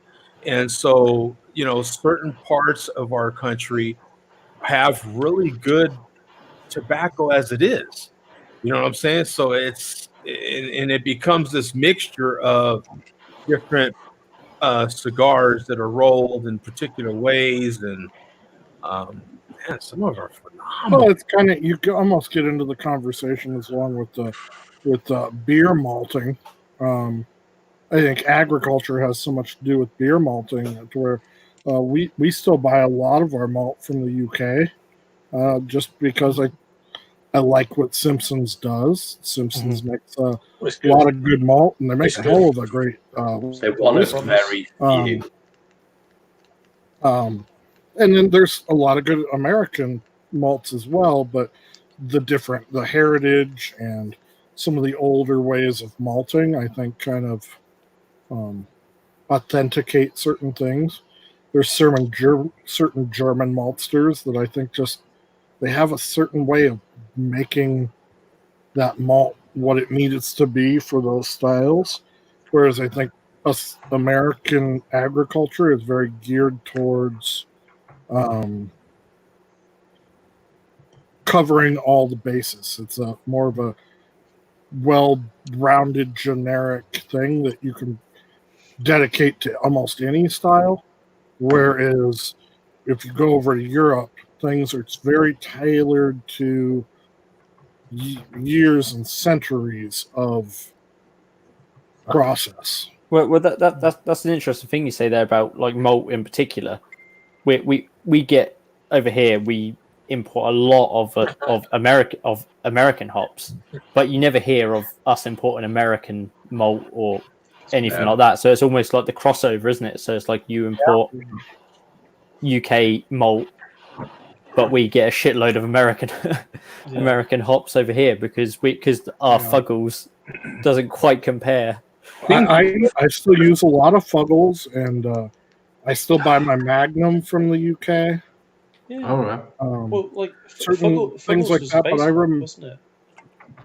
I remember when I was kind of starting the brewery 7-ish years ago and starting to plan, I was talking with hop growers and stuff, and some of the German Bavarian guys, they were really kind of worried about their younger kids, their grandkids that were going to take over these farms, because these kids were hearing about these crazy American hops, and they all wanted to move to the U.S. and learn about American hops, and they were trying to get away from the noble strands in Bavaria. And now it's kind of interesting to see all the American hops really going over that. You guys are using Idaho 7 and all those crazy ones. Well, it's funny because the beer that Craig was drinking and raving about is a lot of our American hops, but it's still the backbone to a lot of those beers is UK or European malts. Yeah. They're not buying any American malts. Yeah, I'd say it's exclusively UK really as well in terms of malt here. I don't think we import even European malt necessarily, unless it's like we get German malt in. Yeah, we get yeah, like Weiermann Munich malt comes into UK, but I've never bought anything more than something like Carapils. Oh, so you brew as well, Harry? Yeah. So I work I'm brewer and distiller down here. Brewery called Ramsbury Brewing and Distilling. Never have heard of it. That's fair. But yeah. So we brew with 30 barrel kit. Okay. So I've brewed. Well, this week I've brewed about 45 barrel. But typically I brew around about. If it weren't COVID, I'd brew about 60 to 90 barrel a week. And then we're basically mainly cask only, but at the moment everything I'm doing is going to bottling. So, but we don't have a bottling plant on our site. What we do is we send it up in a tanker, and it gets sent up to Birmingham, and they bottle it all for us. So I send about 90 barrel at a time, and they bottle it for us. But yeah, distilling wise, we do gin, vodka. But at the moment we're mainly doing hand sanitizer. So right, yeah, loads of that. Yeah, we've been working with possibly sending over, just making some of the wash for guys to do sanitizers. Yeah. Speaking of gin, I just cracked open a good bottle of gin that's made here in the mountains. Have you ever hopped your gin? We haven't actually. I did speak about doing it. It's really good. This one's made with Cascade hops, and a hopped gin just goes beautifully together. Yeah, there's a gin company in Liverpool that do a Cascade gin. I love good gin. Right. I think Glenfiddich How much as well. how much they is the do one. Glenfiddich do Adam, gin. how much? Glenfiddich. Adam, how much is a bottle of hopped gin from that brewery? How much is From it? Turncoat. 40 No, it's like 30, maybe £35 for a 70 Yeah. CL. Yeah, premium That's not bad. It's about average. So it sounds like we're What's pretty on point with all their pricing compared to like ours. It's not like when we've talked to our Australian friends and it's like, you pay what for a fucking beer? Australia That's is a different ball game. They have to import a hell of a lot of stuff. That's one of the main stickler points for Australia. They import shitloads of shit. Yeah. Oh my god. What was he telling us that like the average pint is like 15 to 17 US dollars? It's insane. The amount of money we spent on beer was crazy, bro. But to be fair, a lot of Australian brewers, they can get their own hops there, can't they? Bro, I don't know. Nelson Sauvignon. Especially when he moved to the west part of Australia. Oh my god. It's a big country. You forget how big it is to move stuff across, and hops will only grow in certain places. Yeah. Beer was so expensive, at least, and we only have two sample sizes. I think there's been two different guys join the show regularly that were in Australia, and it just seems, and we only have two guys. They brewed their own beer. It was so damn expensive. Now, in this country, in all fairness, we have a certain particular part of what is called the Northwest, but they're in like eastern Montana, in North Dakota, where they brew their own beer as well, because it just is so remote. It is so far out there, even to go get Budweiser for F's sake, that they brew their own beer as well. Because it just costs so much to even go get. So, whatever all that is worth. I mean, but Australia, oh my God. Anyway, I'm Joe. Thank you for having me. I'm going to clear off. Wow, Thanks, this Greg. is great. Appreciate it, man. Peace out, my friend. I really appreciate it. And Thank you. I've got to go as well, I think, because it's 3 o'clock here, and my kid's going to wake up in a minute. I'm gonna jump off at the same time, guys. I'm pretty shattered. Yeah. Shattered. Cheers, Joe. Yeah. Cheers, Zach. Cheers, guys. Yeah. Cheers, guys. Thanks, guys. Cheers. All right, man. We'll see you, man. It is awesome to have multiple brewers on here at the same time and from different countries. That's a first. That's a first. We've had multiple. We used to have. I don't know if you remember, Zach, but we used to have yourself. But we had 2 others. We had a guy in Florida, if I remember, that started a brewery ages ago. And then there was, Mark is better at the memory thing than I am. Well, Skylar used to come on too. And that's Skylar. There you go. Yeah. So and Skylar and I still talk every couple of months. And he's doing really well. It's funny because I have his phone and then a girl that was working for me. Their names were both Skylar, and I'd always text the wrong one of them. And then it would be like me and him just start up a conversation. But he's doing pretty good. Sounds like they're still moving a good bunch of beer, and they made it through the pandemic all right. Well, that's fantastic. I remember the way that he had set things up. Well, it wasn't really his financial responsibility, was it? He was mostly just no, brewer. I don't believe so. He was just brewing, and someone owned it, right? If I'm not mistaken. Yeah, I believe so.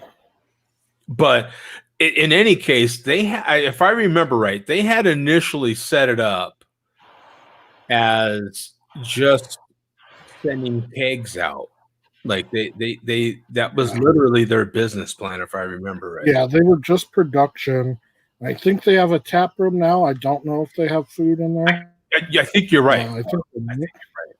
But yeah, it sounds like he's doing pretty good. It's always cool to see everybody doing all right. Absolutely. I like hearing the difference, like just how the UK is doing things.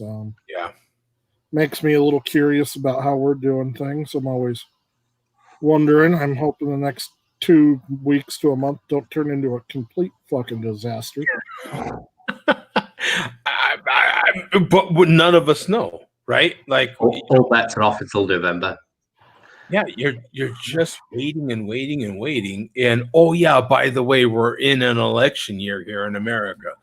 So I mean, it's like there's just so much happening, man.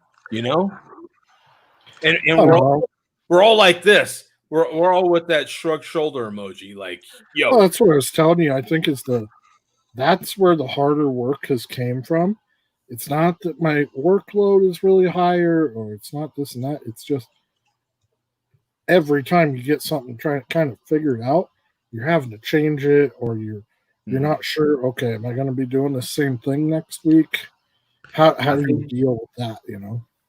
One of the things with the UK thing is you were looking at opening on the 22nd of June, but I've kept it now back to the 4th of July, which originally what it was, ironically, is when pubs are scheduled to open. It's because of the logistics. Because obviously we have, as opposed to the rest of Europe, we have a 2-meter rule, which is 6'6", different distance between people, and basically pubs have to adhere to that. And for pubs that are really, really small, that is impossible unless you have 10 or less people in there. Yeah. And do you guys have the ruling of only groupings of so much, as far like we can't seat more than 8 people together? So at the minute, it's people within the same household. Oh, you can be okay. as close as you like. Doesn't matter. If you're in the same household, you would have got it anyway. But anyone outside of a household has to be 2 meters away. Wow. Okay. So And yeah, it's still all word of mouth, isn't it? Like you're still trusting that someone's like, Yeah. oh, we live in the same house. Like, yeah. Whatever. Yeah. It's a crazy deal, man. And I hope it all works out all right. I don't know. You don't want to become that place that was, oh yeah, we had an outbreak. You don't want to be that one. No. No. It'll be interesting what everybody does with it. Now, have you? Now we just talked to our friend Harry here, who actually distills. I haven't heard you say anything about distilling. Are you considering that? Is that an option? Not commercially, but I'd love to do it at home. I've looked at some like home distilling kits where I could do like 1 barrel batch of whatever. Sure, that'd be fun. But I got my hands full with the beer. Here in the States, though, it's very difficult to get that license to mix those two because they look at it here as manufacturing. And as far as I understand, there is only one, and it just opened. You know Ska pretty well. They may even get Ska over in the UK. I don't know. Ska just opened they called it a brewstillery. And I think it's the only one in the States where they have a brewery on one side of the building and a distillery on the other, and they're just separated by a wall.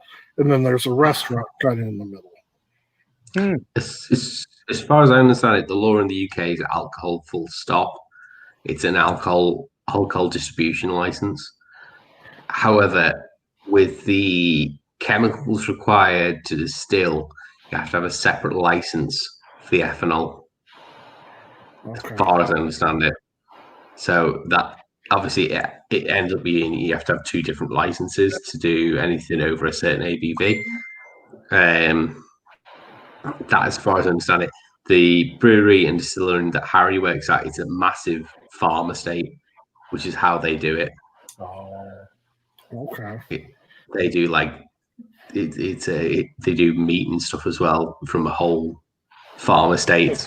You know, ridiculous amount of acres. I bet that's pretty neat. Yeah, probably pretty cool. Is there a lot of farm to table sort of thing? I haven't been. I know he'll get a bonus in meat from the yeah. They'll go, we have some extra beef. Now Here's your bonus. Okay, I wish I'd have known that, because when it comes, is it cattle? Is it beef? Yeah. Okay. Now, beef and lamb. Part alone, I've heard about, and he's in southern UK, right? I've heard about some of that. Yeah, beef. I've heard based in Wiltshire. Phenomenal beef, from what I hear. It's all basically grass fed. You're talking about acres and acres of grass fed. Okay. So even here, I think we import a lot of that beef. I've heard that's some really good. We import everything. Yeah, right. We do. It's not. If we don't, we take our animals and we're like, you know who could process this better than us? Somebody else. Somebody else, yeah. Somebody else somewhere can do this. Take these chickens that we raised here, put them on a boat, and send them to China, and they'll send them back to us. Stupidest fucking thing. Yeah, but I have. Okay, I've watched documentaries on this crap. I do love meat. I love red meat. I love it. And I remember a part of that was something about specific parts of what we were just talking about, Australian, and the Australian beef part came up because of the UK part of it. Yeah. I guess they got some of those cows from the UK, and so it was.